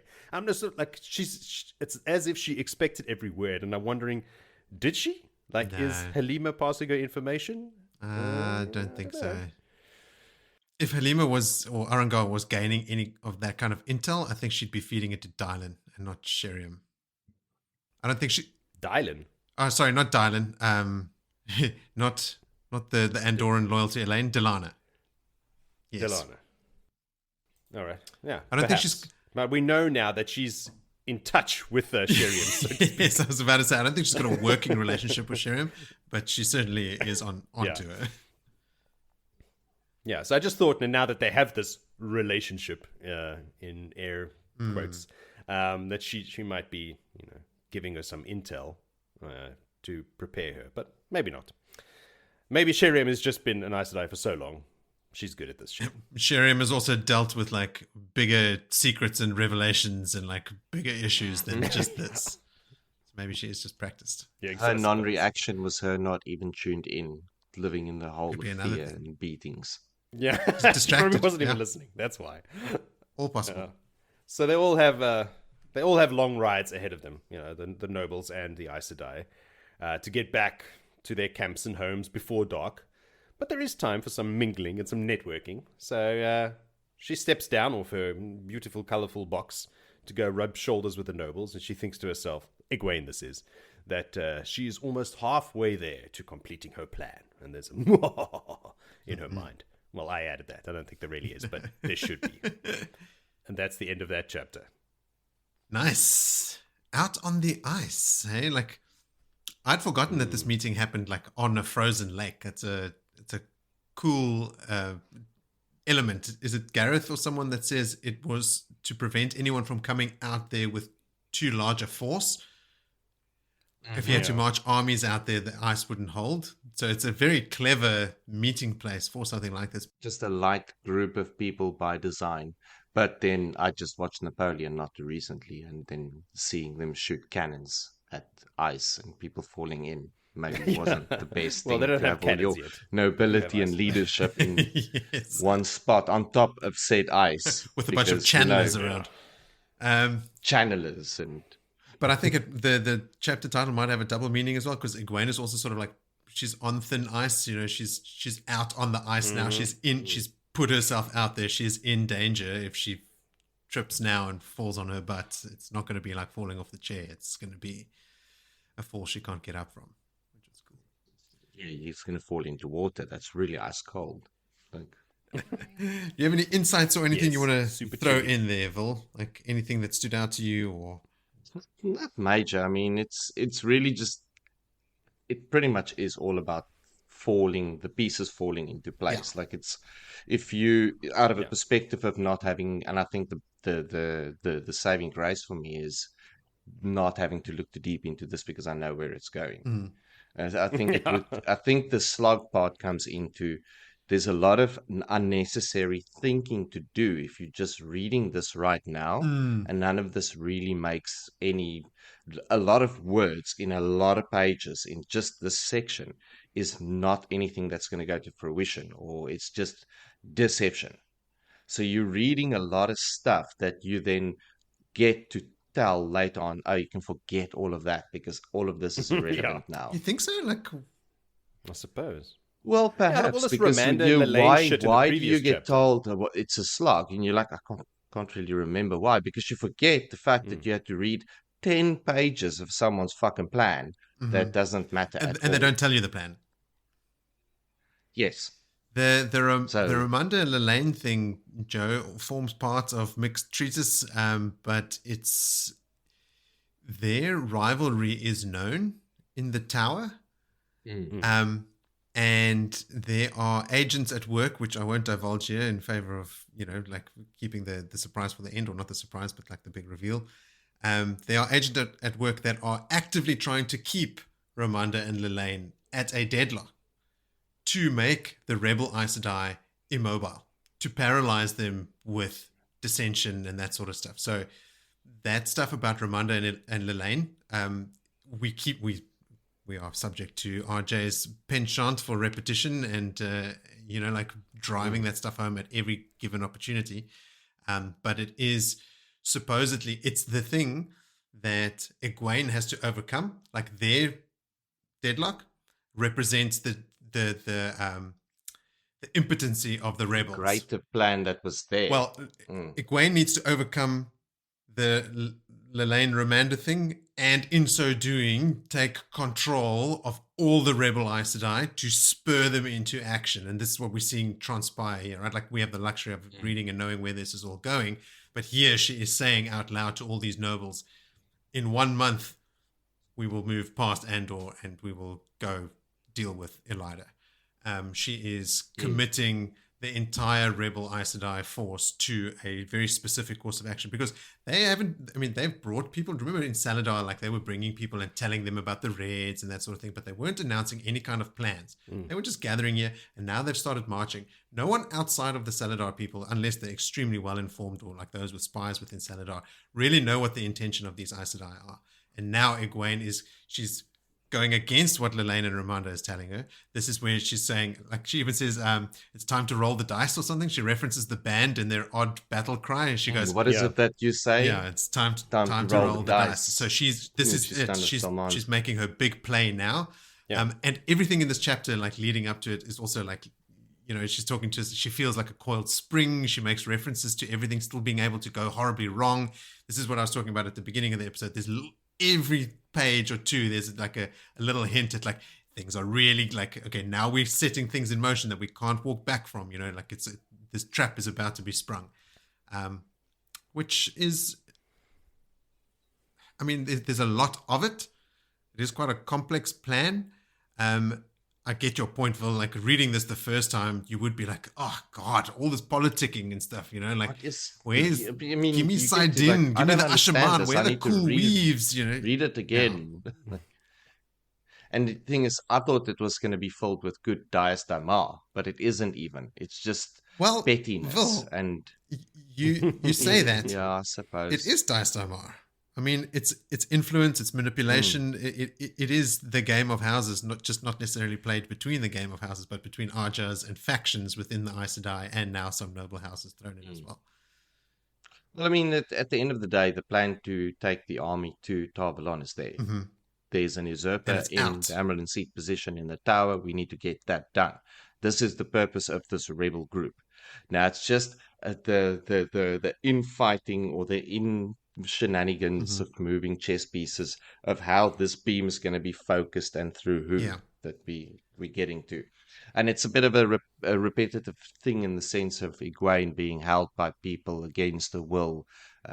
Firstly, when she was collared as a Damani.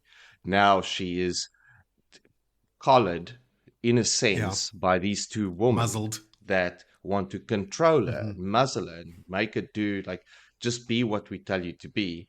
And then I think that's got to be like almost PTSD that you're going to like, oh no, not my favorite characters again. And then later in the tower, controlled situation. Later in the tower again, like the common theme of this poor girl being tied up. But she does better every time. Like with the Sean-Chan, obviously she was completely at their mercy. She doesn't break, she resists, and she's freed again. Then here, she has to, she's biding her time. She's not meek. She's not sitting back because she has no power. She is devising a plan, and then she works her way out of it. And in the White Tower, when she's caught there, she's almost like walking around with a smile on her face, even though she's caught. She's like, this is a great opportunity. And just from the beginning is already like employing all her Wise One training. Pain means nothing. I mean, what are they going to lash me with a cane every day? That's nothing. Like, take pleasure in the pain, and then working on all the novices in the tower and building up her own reputation. Like by the third time she's a captive, she's like, this is nothing. I can really use this to my advantage. This is great. I never thought of it like that before. Nor had I. No, but also I was specifically, just thought of it right now. Yeah. I was specifically referring to the conversations that Egwene had in the tent with Lelaine and Romana. Like, I understand the need for the battle between those two and between Egwene and them to... Yes. I get that, to build that build up. But those specific plans and specific, words that we used in the tent are now irrelevant. Yeah, I guess... Yeah, I'm not going to sit here and defend it, but... what it does for me, at least. Like, we didn't need the specifics, Robert. No.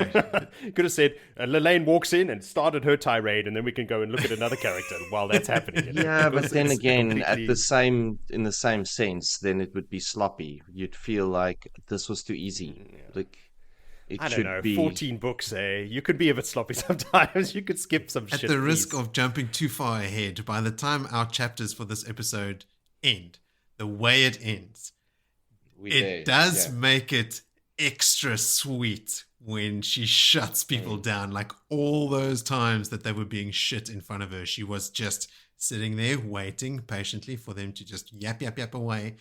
Now the hammer has fallen, and well, emotionally, we're on board with it as well. It's because we were put through that. Exactly. I had to read that shit. I had to try and understand that shit. Yes. None of it made sense to me. And now I know why I should be angry about it, because I should be angry and happy at this moment. This is a good moment. It's a good outcome. Again, that's that problem we have reading it the third time. Like when you read it the first time, I can imagine... Yes. You go like, okay. But then the second time, you're like, okay. Another third time. Like, okay, now I get it. Okay, maybe I like this. More of a slog the more times you read it. Well, I suppose the better you understand the mechanism and the reason for every character, like it's very rare that we have the Mandorians like we have at the meeting now. That Mirandians. Never feature again. Mandorians. That's the combination of the two. Yes. The Mandorians. They not never to feature again. Again, just the side distraction to what will be this pinnacle moment. And even though I remember like that Egwene has this like coup de grace where she like reveals all and sort of gets one over on the hall and everything. And I remember like the basics of what that big reveal was. When reading these chapters, like I didn't know what Egwene was going to do. Like even this being the third time reading this book, it's like, what does she do again? Like what, like I know step 1 and step 10, but what is 2 through 9 again? Like I can't remember what these maneuvers were. So I was actually like really intrigued. I was like, oh, what's she going to do next?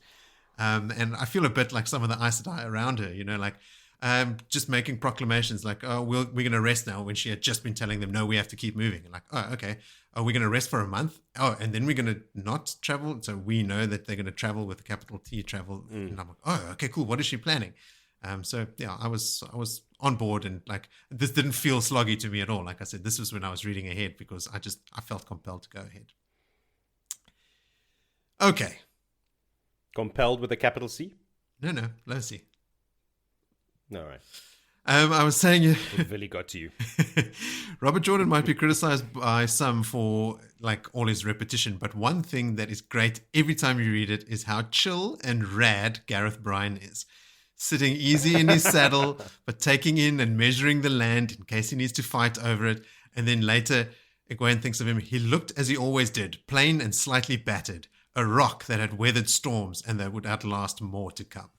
You know, just the picture of solidity, like, don't worry about Gareth. He's fine. He's around. Yeah. Lean on him. He's fine.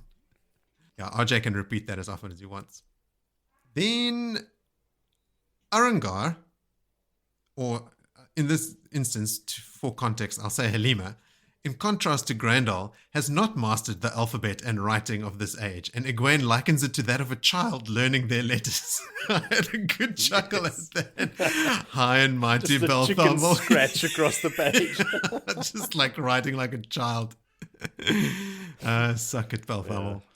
I also noticed Bella. I was going to say, I'm not a Bella fanatic at all. I mean, many people online are like gaga over Bella. But I do like reading about her. Like when I see her name, it's like, oh, Bella, yeah. And what a perfect horse for Swan, who doesn't like riding. Like just this chill temperament. Like Swan's like flailing around on her back and Bella's just chill, just cruising along. It's perfect. Yeah, man. I mean, Bella is in chapter 1 of book 1. Yeah.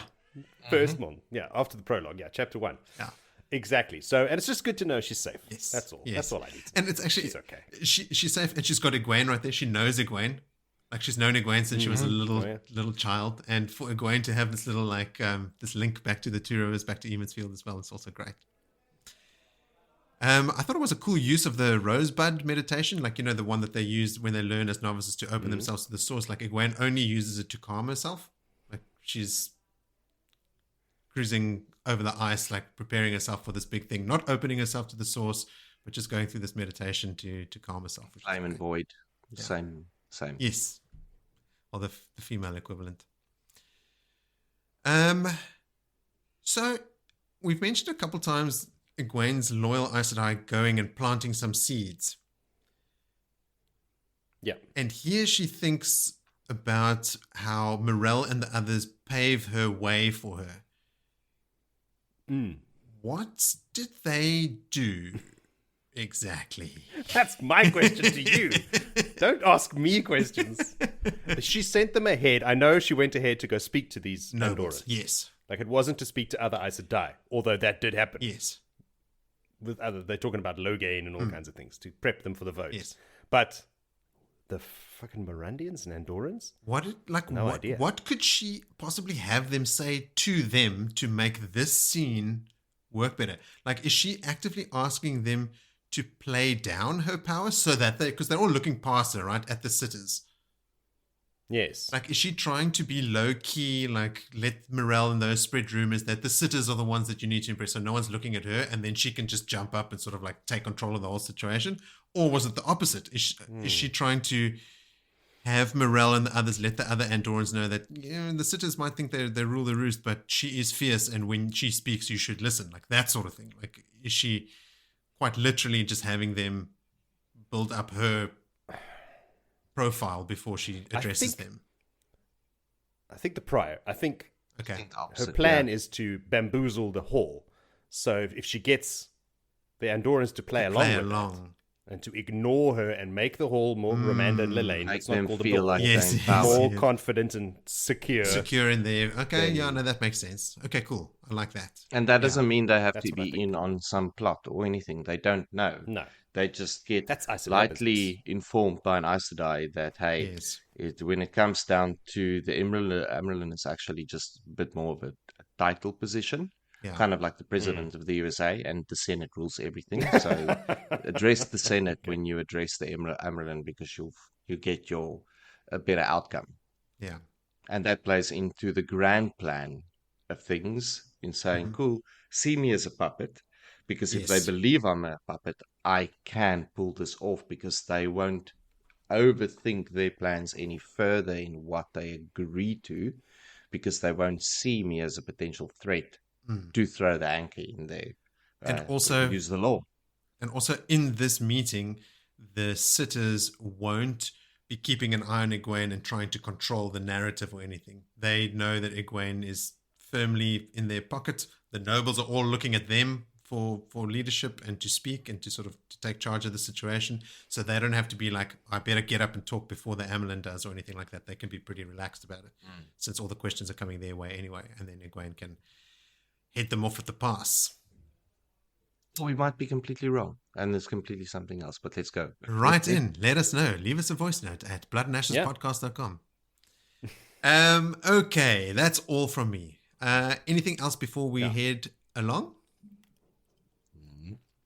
All righty then. Next chapter is chapter 18, A Peculiar Calling. Speaking of peculiar, Vil, can you give us a summary?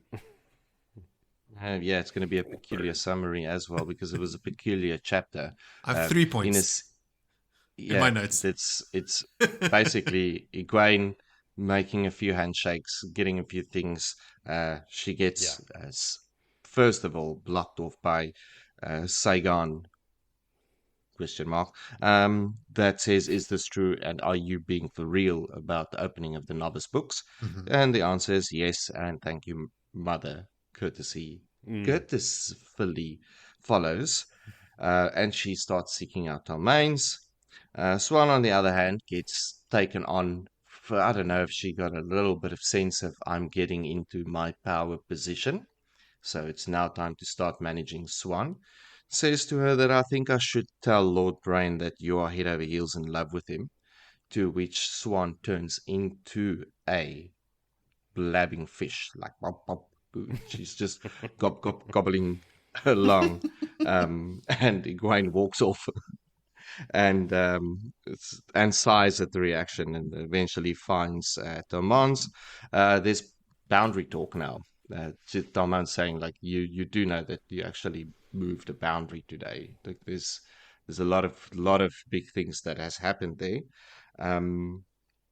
She answers him with great creativity, because she also doesn't want to lie to him about all of the things that's said. She's trying to stay true, and in the sense also get his buy-in not to become a deserter army for one of these nobles. Now I can't remember who the old mate is. It's for the king. Has given king him of Mirande. Yeah, the king. Not these nobles. King of Mirande is giving him a Rudran. Redrum. Yeah. Anyway, he does inform her that because he's asking after Matt. I think that's quite important to, like, what has he heard, because she can't lie to him. She doesn't want to give him the whole truth. So she's in Ep80, the last time I've heard. True. And it sort of makes sense to what him and the band is feeling, that there's a tugging south. Taviran pull, one would call it. Mm-hmm. Talmans admits to her that Matt never may have left him there to save her, but she never needed any saving at all. Mm-hmm. It looks like she's well in the driving seat. Mm-hmm. This was Rand and Matt's assumption that she needed saving from the Aes Sedai. Meanwhile, she's kicking ass and taking names. Very much. I think he noticed.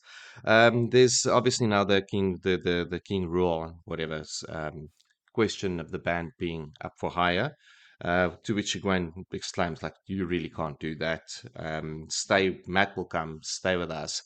Like, we just have to sit through this period type of thing. He agrees, but not out of the same motive, but the same path again will be followed. I suppose if it makes any sense. He's got his own motives for then staying, not changing the course of the band.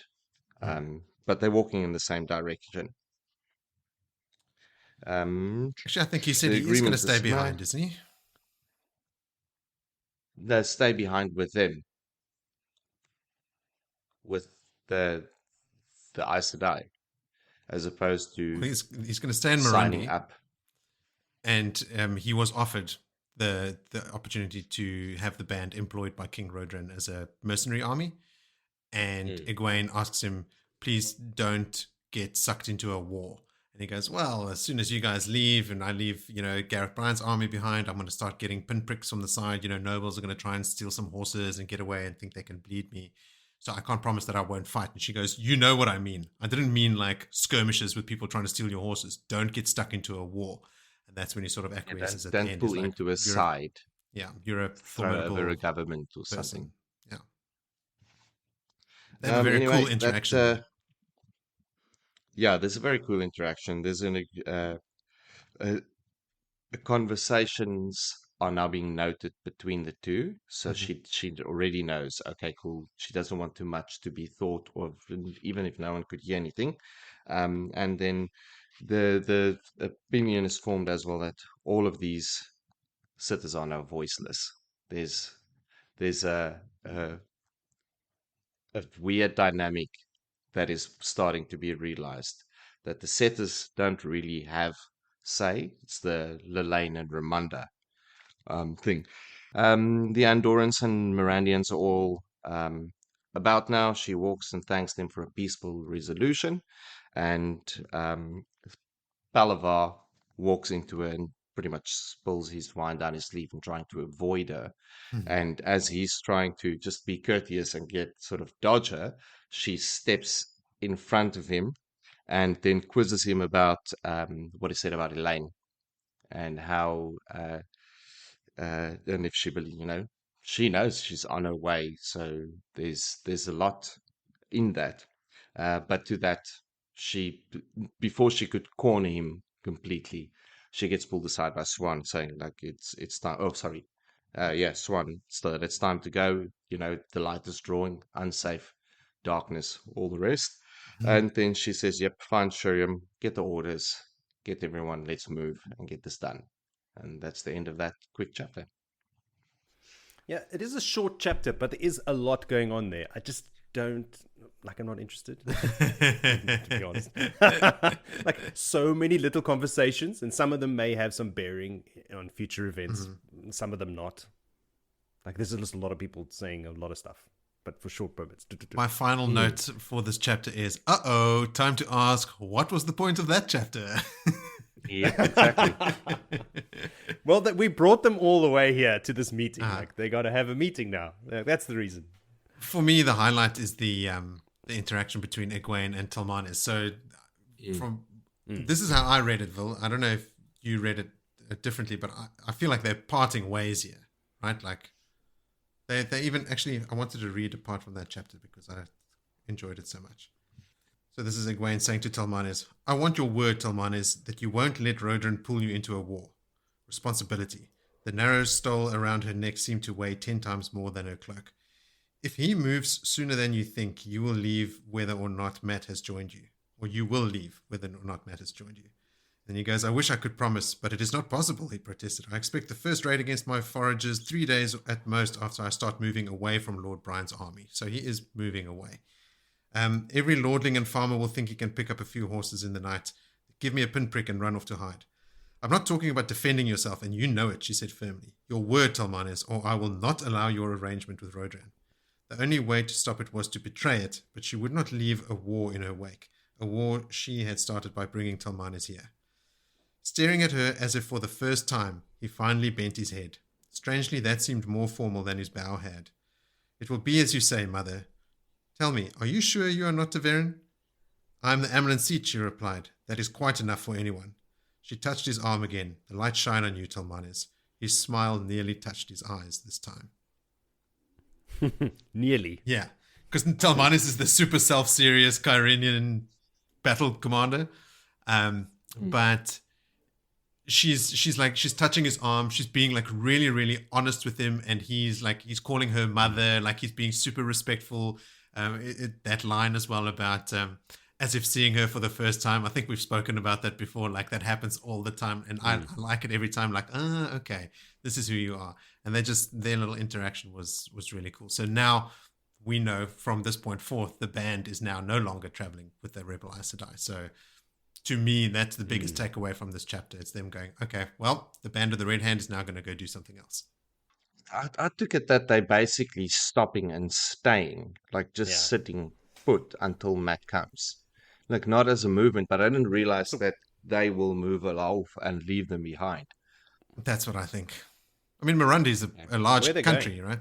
Well, to Rodran, to be a mercenary army. He's going to pay them. Because remember, here we go. I think it's in Mirandy where the king doesn't hold a lot of sway. Like it's a lot of noble houses. There's lots of places, yeah. Yeah, like I don't remember when we read about it, but there was a mention made. Was it when we read about Lugard? Is Lugard in Mirandy?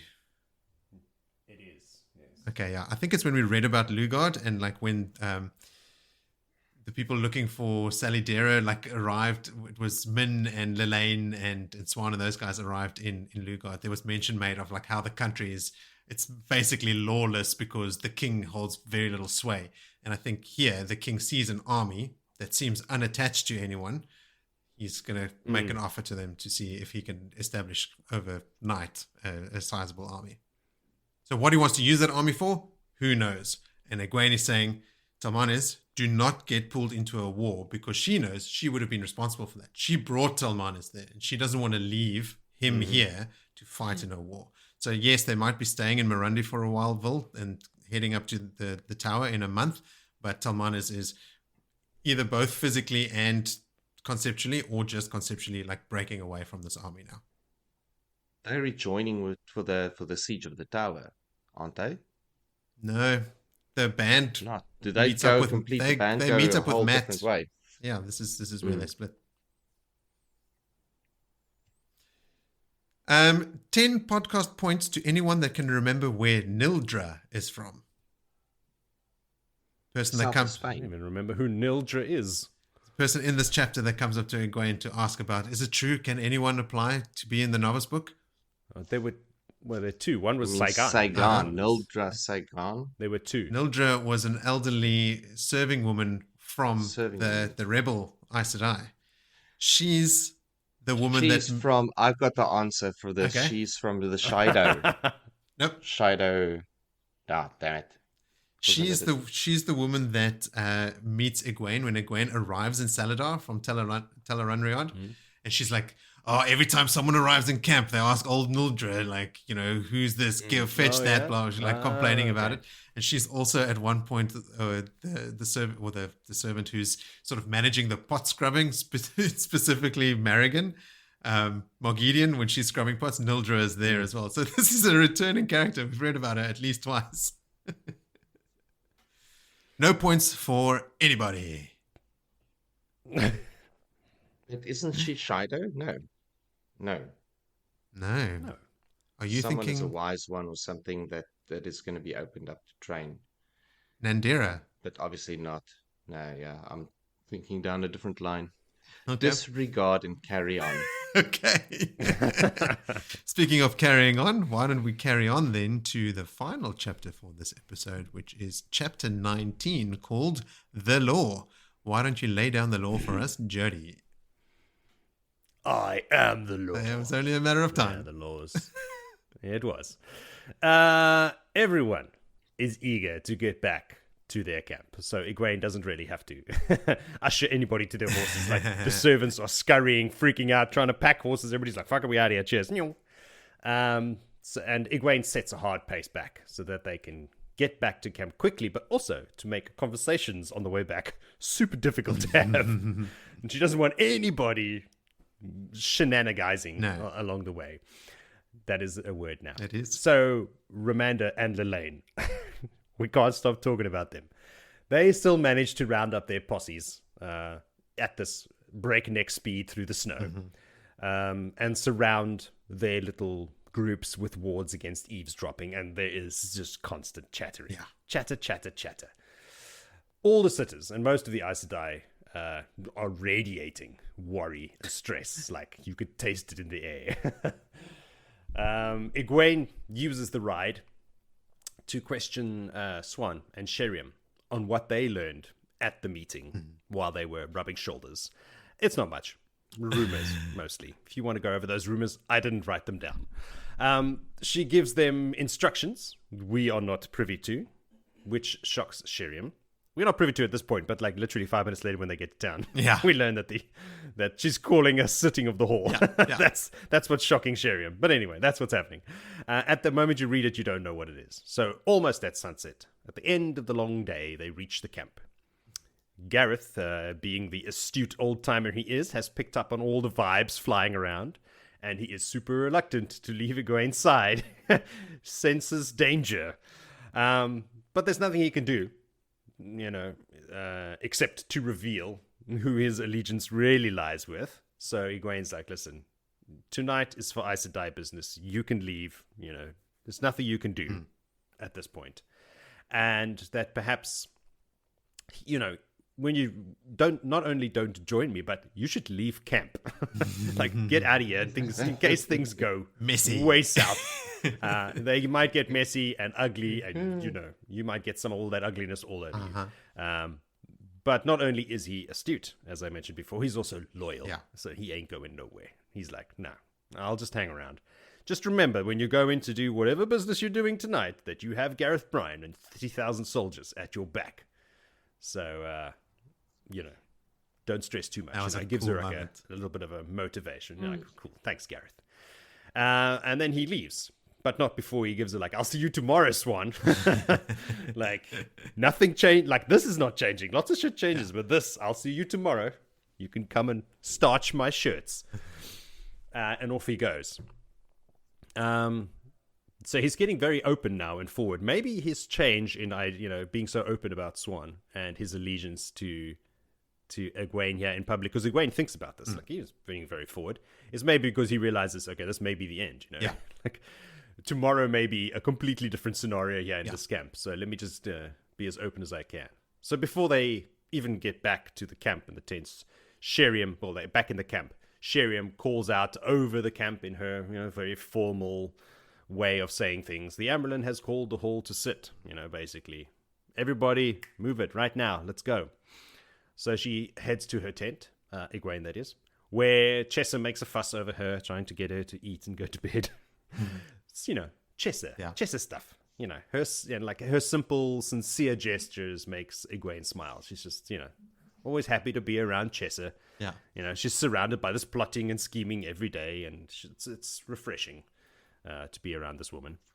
She had brought food as well for Swan. And when they get back to the tent, there's two trays of food there. She's like, this woman knows everything. She just predicts it all. And the food's hot and steaming. She doesn't want to think about how many times she had to change it and everything.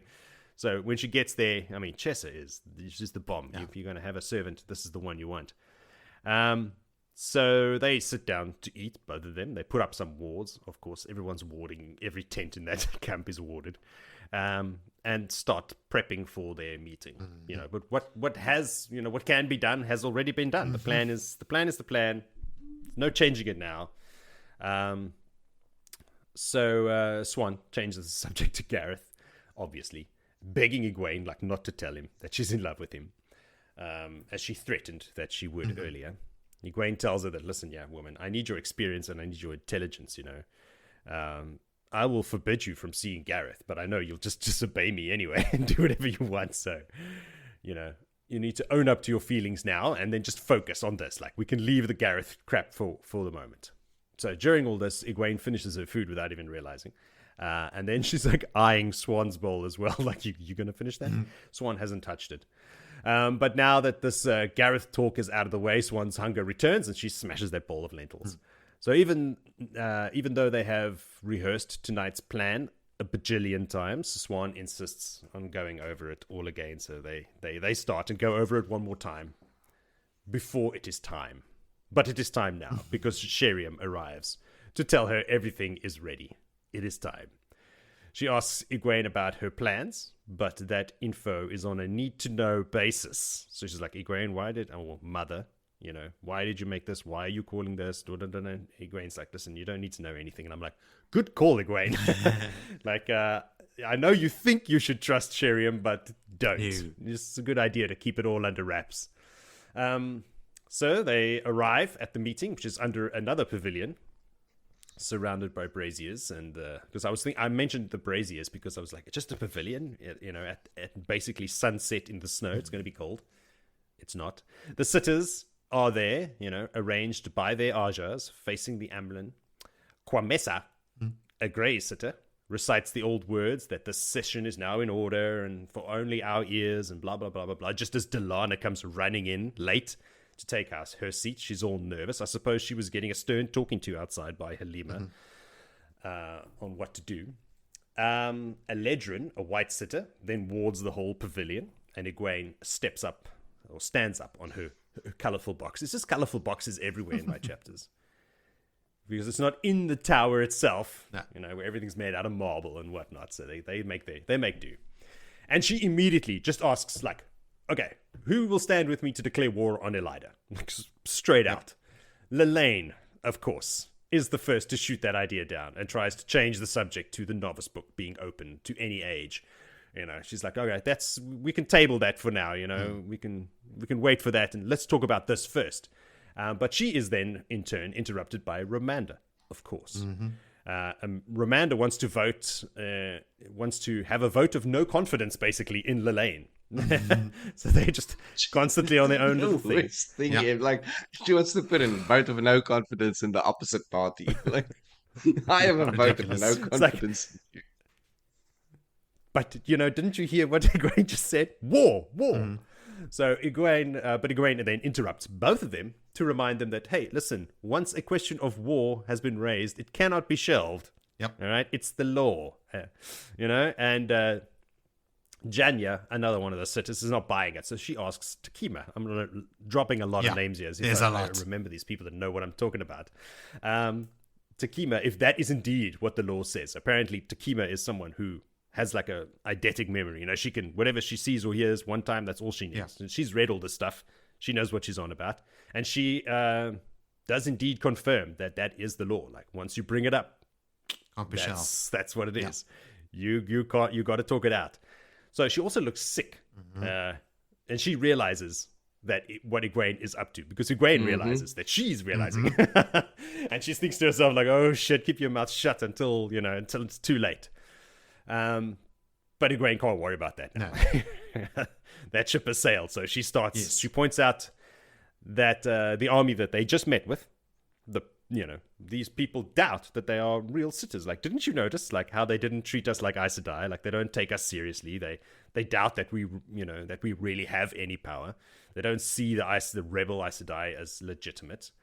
And that doubt gave Pelivar and Arathel the balls to stand in our way. Like, can you imagine, if we had come from the tower, for example, going south, nobody would have stood in your way, but they had the balls to do it then. So, like, if we declare war openly against the tower, no one is going to doubt us, especially with this 30,000 strong army with us as well.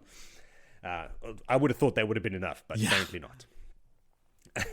Romanda, this is a lot of these people, stands to ask the hall who will vote for war. She's like, all right, fine. Let's talk about who's going to vote for it. So Janya stands up immediately to vote. Yes, there's a couple of others. Escaralde is next to agree. Then Moria, which is, I thought, a nice little touch. YJ have an Aes Sedai called Moria.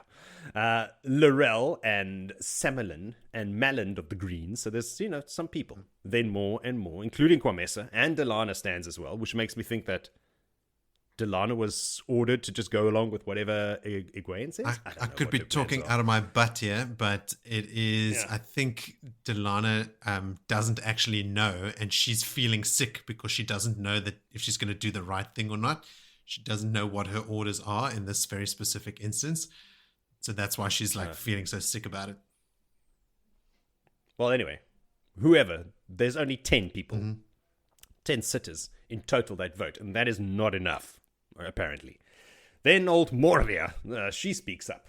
She's like, oh, listen, everybody, fucking, starts listing Elida's crimes. Like, what else do you need? Like challenging all the sitters to stand up now and vote for war, or shut the fuck up, because you talk about all your resolve and all your plans. Essentially, that's why we're a rebel power. Like, we're not here exactly. to just... What are you doing here if we are not going to all go back and take Elida down? Yes. Like, now's your time. So this, thanks Moria, this gets even Lelaine to stand up. And by proxy, some of her cronies as well, except Takima, who is counting the votes in shock because the lesser consensus has been reached. Yes. And war were declared.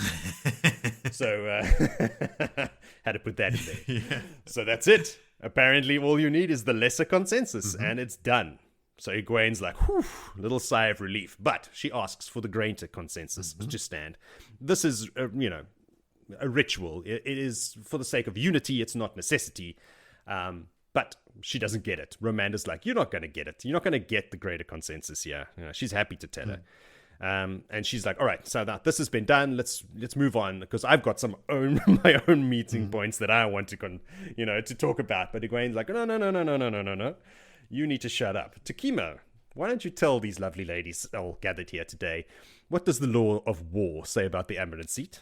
And Takima very hesitantly and fearfully tells them that basically it's now martial law. The Hall can advise the Amyrlin, but they must obey her in anything war-related. So if she says we're going to do this, they have to vote in the greater consensus, whether they like it or not.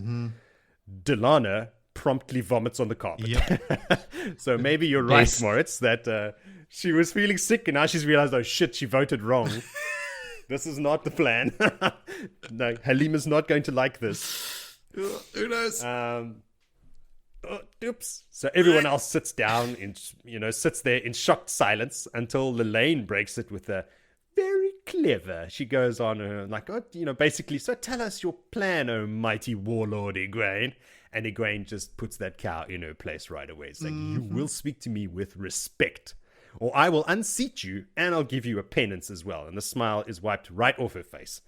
From the corner of her eye, Egwene sees Romanda smiling at what just happened to Lelaine, and she's like, this woman also needs to be brought down a peg or two. I can't, bitch on Lelaine and then just like help Romanda's standing. So she's, she's got a couple of words for her too. Egwene tells her that, this goes for everyone, Romanda. I will literally birch you both, like right fucking here and now. I'll send one of these sitters to go get a stick right now. Yeah, she can fetch 2 sticks as easily as one. Look, I'm going to beat you if you don't listen to what I'm fucking saying right now and show me some respect. Takima finally stands up for herself because she's apparently Romanda's crony. I forget whose crony she is, but anyway, she's one of the cronies. But now she's taking a stand for herself. And she thinks that Egwene is right. She's like, this is very good, Egwene. I think you've made the right decision, blah, blah, blah. Egwene's like, just talks over her, like, of course I'm right. Of course.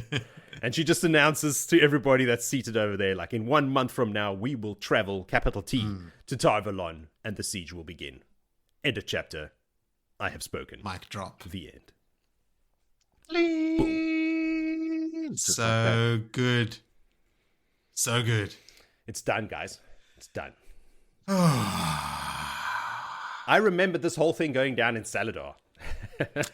Like in my memories, I remember that she took control of the tower through this war declaration thing. I didn't remember the specifics, but I remembered it happening in I also Saladar. thought it was in Saladar, still in the muck, and snow was melting. Yeah. Didn't realize it was on the road. But yes. They are in the muck and melting. It started snowing on the road. Yeah. Yeah. It's fantastic. But it is just such a good, relieving moment. It's kind of like when a down comes off her again. Yes. It's that same, but not through sheer luck and blind the dark one's fortune luck. It's blind fortune and the dark one's luck. This is done through planning, like very Careful long, planning. diligent, slow planning.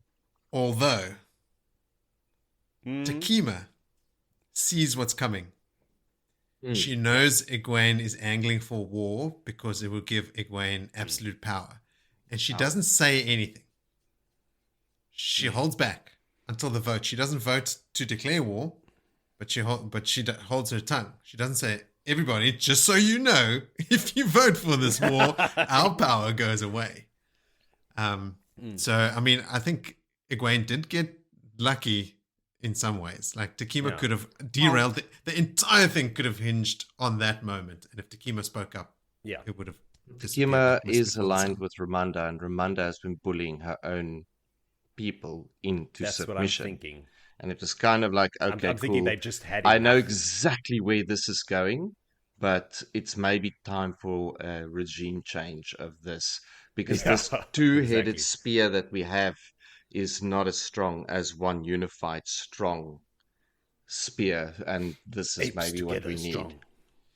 Takima also, I think, is she one of the two young sitters, or is she one of the younger ones? They're all young sitters.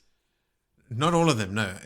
Mick's email will lay it all out. Mix is going up. We'll talk about it. Yeah, we will discuss this further. But I mean, massive relief.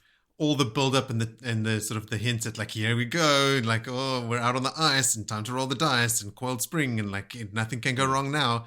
We're halfway there. All that stuff, all those chickens have now come home to roost. Now finally we've got she did it. She's in charge. And then just the little cherry on top is putting Lelaine and Ramonda in their place, like in front of everyone, right? Like it's in front of the whole hall as well. That needed doing. Oh, sure did. I'm interested to see now how that dynamic changes. Or Egwene's dynamic with the rest of the Aes Sedai in total, right? Like how she presents herself to everyone, because now there's no more reason for her to sit back. She has all the power now. She's the captain now. Two pies. Anything else, Bill, like that you want to throw in there? I've got a couple of little mini notes here. No, the only thing that it's just after all of that, and just to quote you, edging to get to this point. This climax of sorts. It was a very good outcome and a very deep sigh of relief that I don't have to read any more about plans and schemes that won't come to fruition. I didn't mind all of reading that wasted these chapters. Pages. I don't feel like they were wasted at all. I enjoyed all of these chapters. Like I was riveted. But it was just because I know where this is all building up to, and like I know this. Why reread the books at all?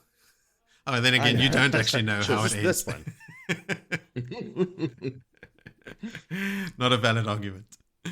I mean, like I said, also, like I know what she was going to do, but I didn't know how all the pieces fit together. And to be honest, until Jody did the chapter recap, I still have one of my notes here. Like, so how did the meeting out on the ice play into this decision? Like, could she not have done the declaration of war against Elaida on any day in the middle of the camp without meeting them out on the ice? But Joe, what you said that sort of got me across the line is that when she used the example of, look at what these nobles are doing. They put an army in front of us. They are actively they're not even leaving. They're going to stay here to keep an eye on us. Like that's just, we have to act to be taken seriously in the world. And this public declaration of war against Elaida is what's going to get them there. And so she's laid the foundations in that meeting in front of the nobles. And here is the real battle, because she needed the lesser consensus to also vote in favor of war. And she's using the interaction with the nobles as leverage to motivate them to act here and to step quite squarely into her trap. Maybe that gives us a bit more depth into what the Aes Sedai sent ahead were paving the way for. Like, maybe telling them like, don't take these guys seriously. Like not just Yes. the dynamic between Egwene and the sitters, but also like, this is not a real Aes Sedai. It's, We're kind of like just feeling our way. We don't really know what we're doing. Power. Yeah. Or something like that to cast like a lot of doubts so that would work. That's why they were greeted that way. That would work. No, I like it. I mean, there's ever the risk that they could have had all the courtesy required or all of the proper statures, but it was just like everything was just meeting the bare minimum. The lack of respect. To be an Amyrlin, that's the lack of respect and the lack of any kind of. And it played into her fanfare. plan. Like it was a very well set up. It was that chess move where you move that last castle, and you know that if you see it now, you got to see it just too late after you've picked up your piece and go, oh shit. And that was the sister that was reciting the law. She was like, fuck, you picked it up. Like, now it's too late. You got to play the board. Yeah. Like, that's the rules. Them's the rules. So yeah, lots of planning, like we've been talking about for 4 chapters, but also that stroke of luck with Takima shutting her mouth. Yeah. But also due to just Romanda being a controlling, insufferable bitch. She's just like, fuck it. Yes. I'd rather be going to war under Egwene than having to spend 1 more minute with Romanda. Yeah. So Jeremy that wrote in earlier asked, why did we start this podcast? This is one of the reasons for us to talk about the stuff and for it to like click into place. Like, yes, even when reading and doing my notes, I didn't have the full picture, but only when talking to you guys about it does it all make sense to me. So this is it, Jeremy. You're seeing it happen. Me back. It was live. The weekend thing. So when I was really reading the Wheel of Time the first time as a start, you and I were working together on weekends. I actually employed you in my store, but more so at a stupid rate for you to come and explain the Wheel of Time to me over the weekend. I was expensive.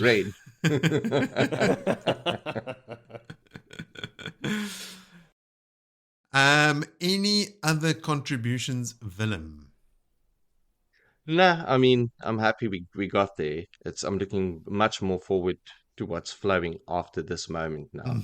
I mean, this book ends with a bang, right? Like that showdown with the Sean Chan and Rand going crazy and killing some Ashaman and stuff. And like my memory of that is super patchy as well. So I'm bracing for like a riveting finale and climax there.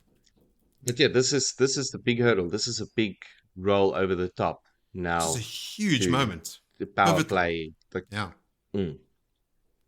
Day one of Egwene as like the Amyrlin that's in control and calling all the shots, which I'm fucking excited for.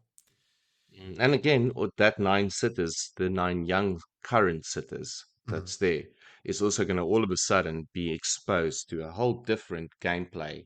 And I call it gameplay, but a whole different way of thinking going forward now, not under the control of these 2 idiots. And this, again, the prophecy of the Aiel is that the ways will be broken, but everyone's ways is being broken by this change that's been heralded in now.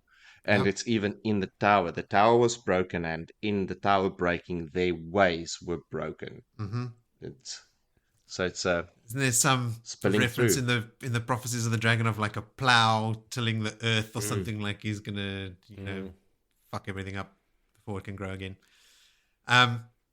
Before the lambs shall give forth sheep, or other way around. I don't know, something like the bees eating the leaves. And... Call back.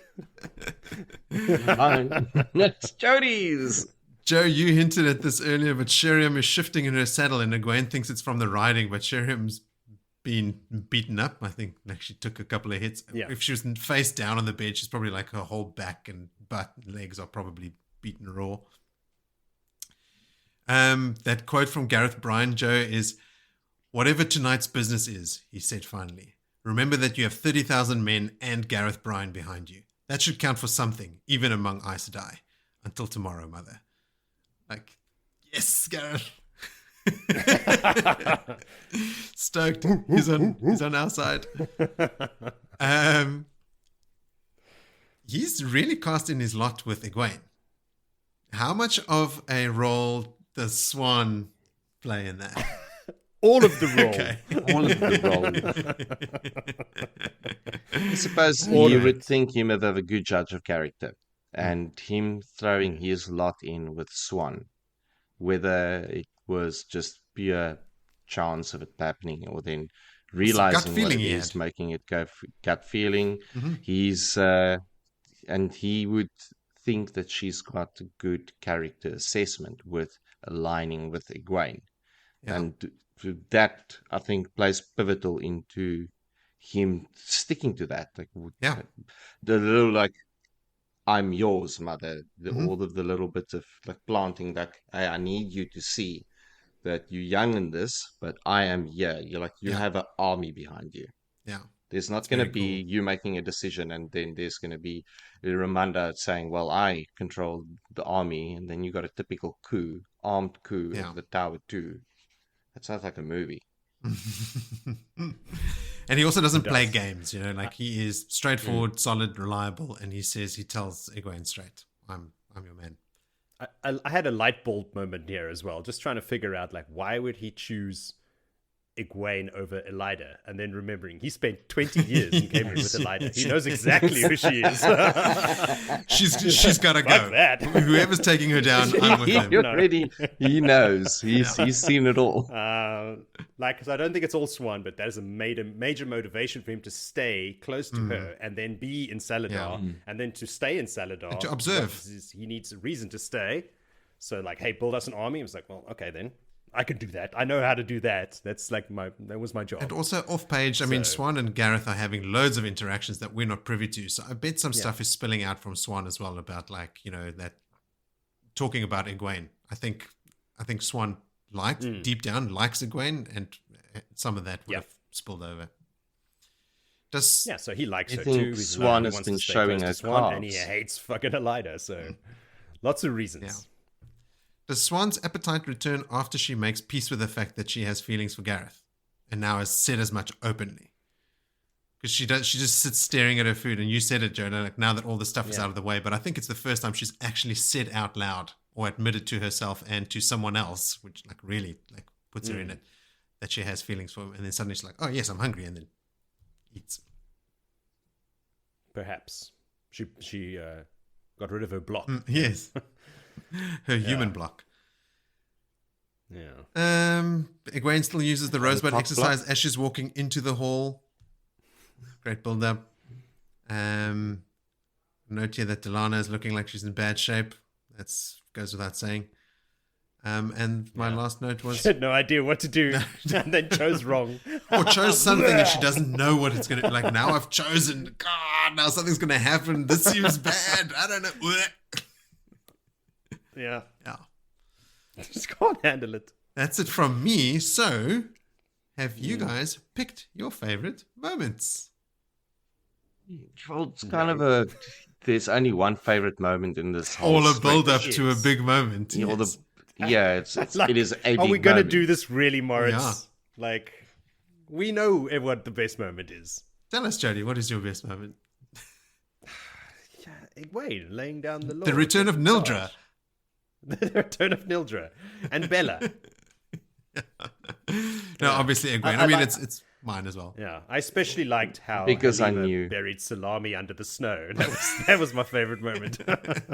my favorite moment is actually when Egwene falls off the chair and have that comical moment of in between terrible seriousness that means nothing.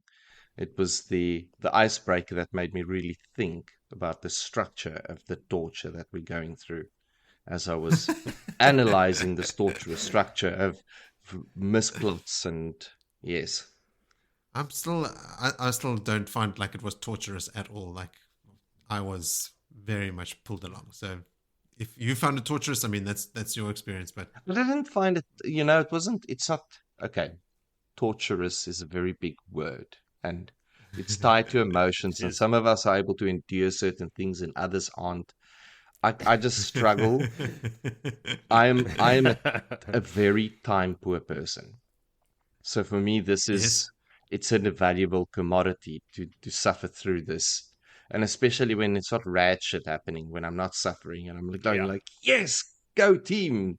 The good one is getting the gun up, and so yes, it happens. The So good that's one why. stuck the sword in the bad one. Yeah, exactly.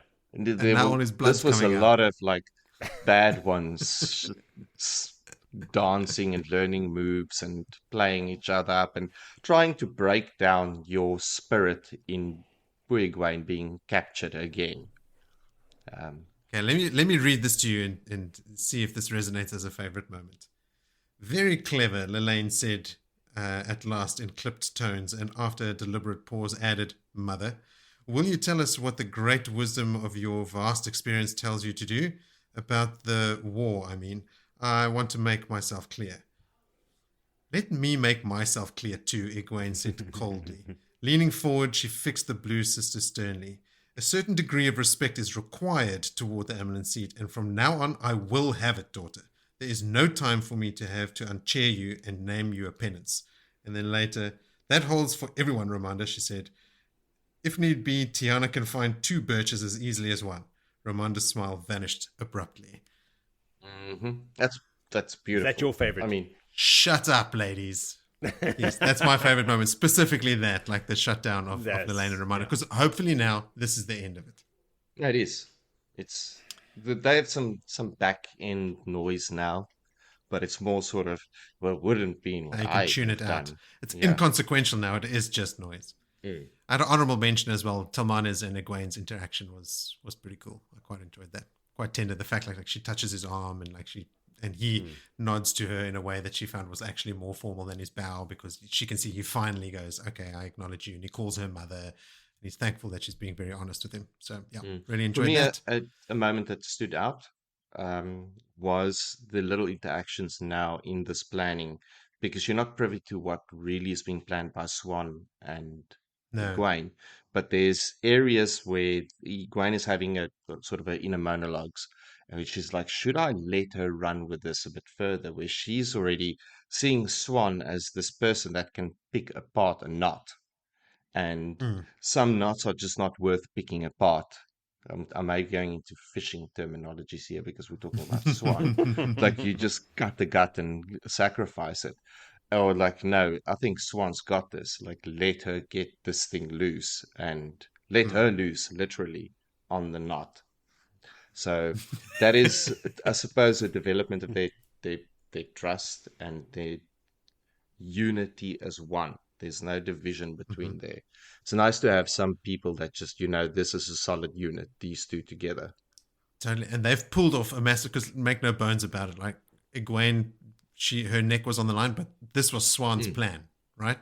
Totally. Well, actually, what did we read in a previous? I suddenly had a flashback. We read something where Egwene has a thought that sort of feeds into her, like it triggers a thought. Like she's in a conversation with someone and it triggers a thought in her mind. Oh God, this is going to be a tough callback, but I want to go back and try and find it. It's a bit vague, but you're going to have to do some research. It is vague at the time as well. Because there's a lot of Egwene thinking in the previous, not just these chapters, but the previous. There's a lot of Egwene and her thoughts around things that's happening. So I'm playing like party that it's the two of their heads coming together. That said, how do we pry apart this difficult traditionalist two women that have complete control of the two factions in this hall of sitters? Like, how do we break it? Like, and having to work through, much like Rand did, probably the law, the books. What is there that is so institutional? Because again, it's just they are so set in the institutionalized ways that they will not break it, and they're a deadlock at that level. Like they deadlock in splitting the hall with the numbers. They deadlocked in every single way.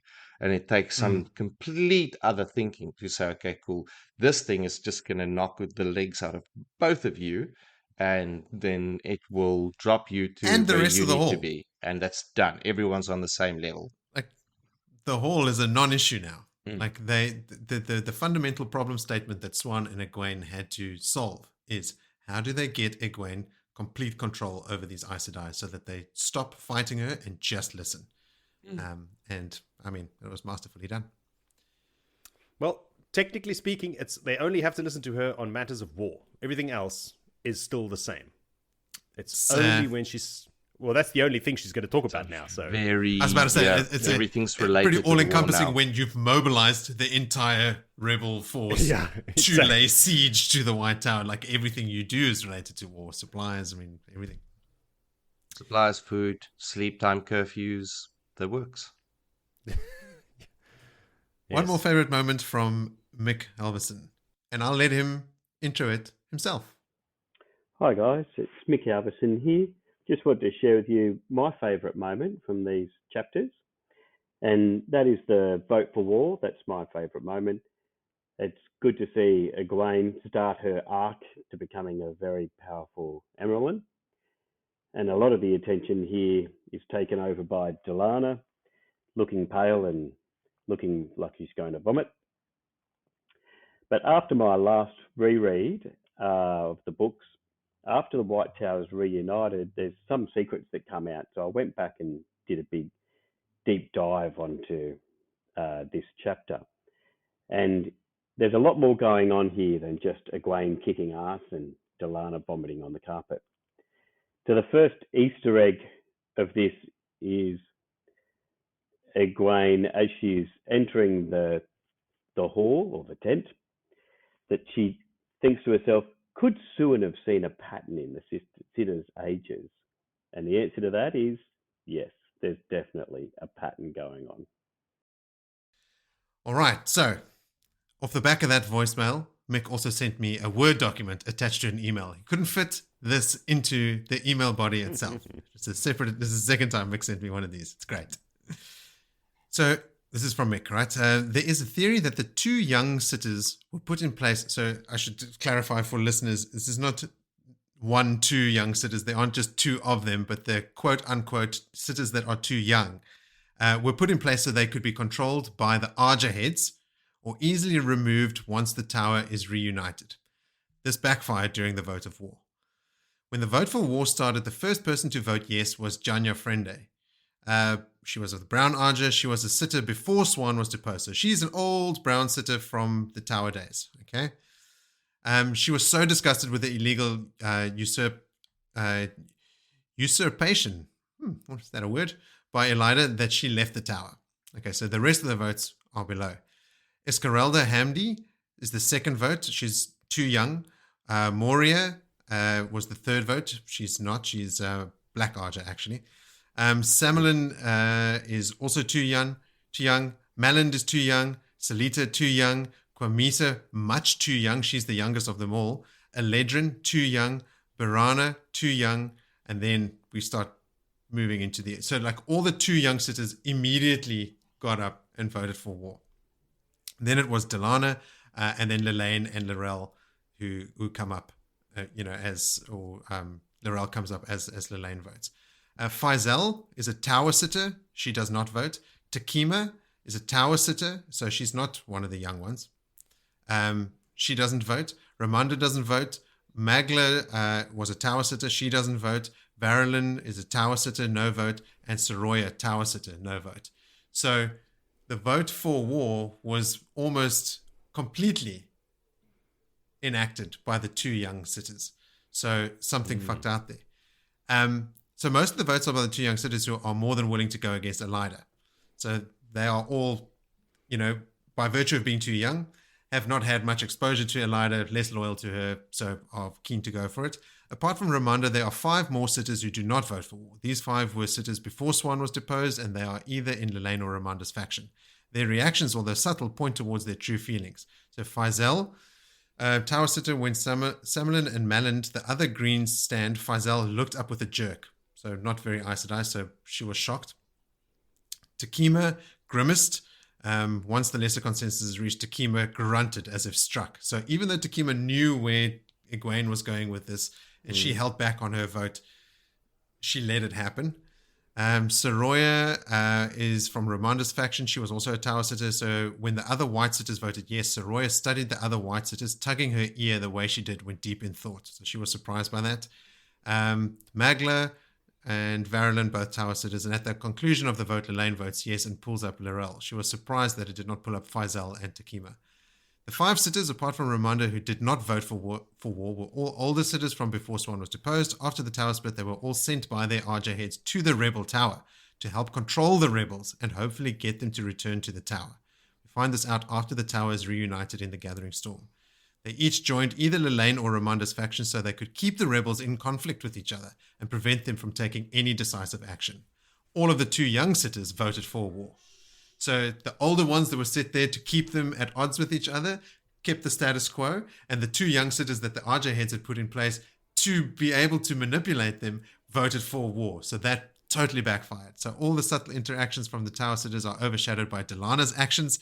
She was confused and hoped she was doing the right thing. She had not had any instructions from Alima on this vote, so she was terrified she was not doing what she was expected to. So there we go. So the 2 young sitters was a pattern, and it absolutely played into Egwene and Swan's hands. Awesome stuff, Mick. Thanks for that. That is why we... Shot, man. Appreciate it. That's why Mick's here. It is. And also the rest of our listeners, who I would urge to send in your essays, your favorite moments, your theories, corrections, or just say hello. You can do that from the website bloodandashespodcast.com, where you can also find links to our t-shirts that are for sale and a spot to leave a voice message we can play on the show. There are also links to our other social media accounts in the episode description below. Please leave a review or a rating for the show on your podcast app. That will help us spread the word. But before we do that, let's now focus on next time on Blood and Ashes, where we will cover chapter 20 called Into Andor to the end of chapter 23, Fog of War, Storm of Battle.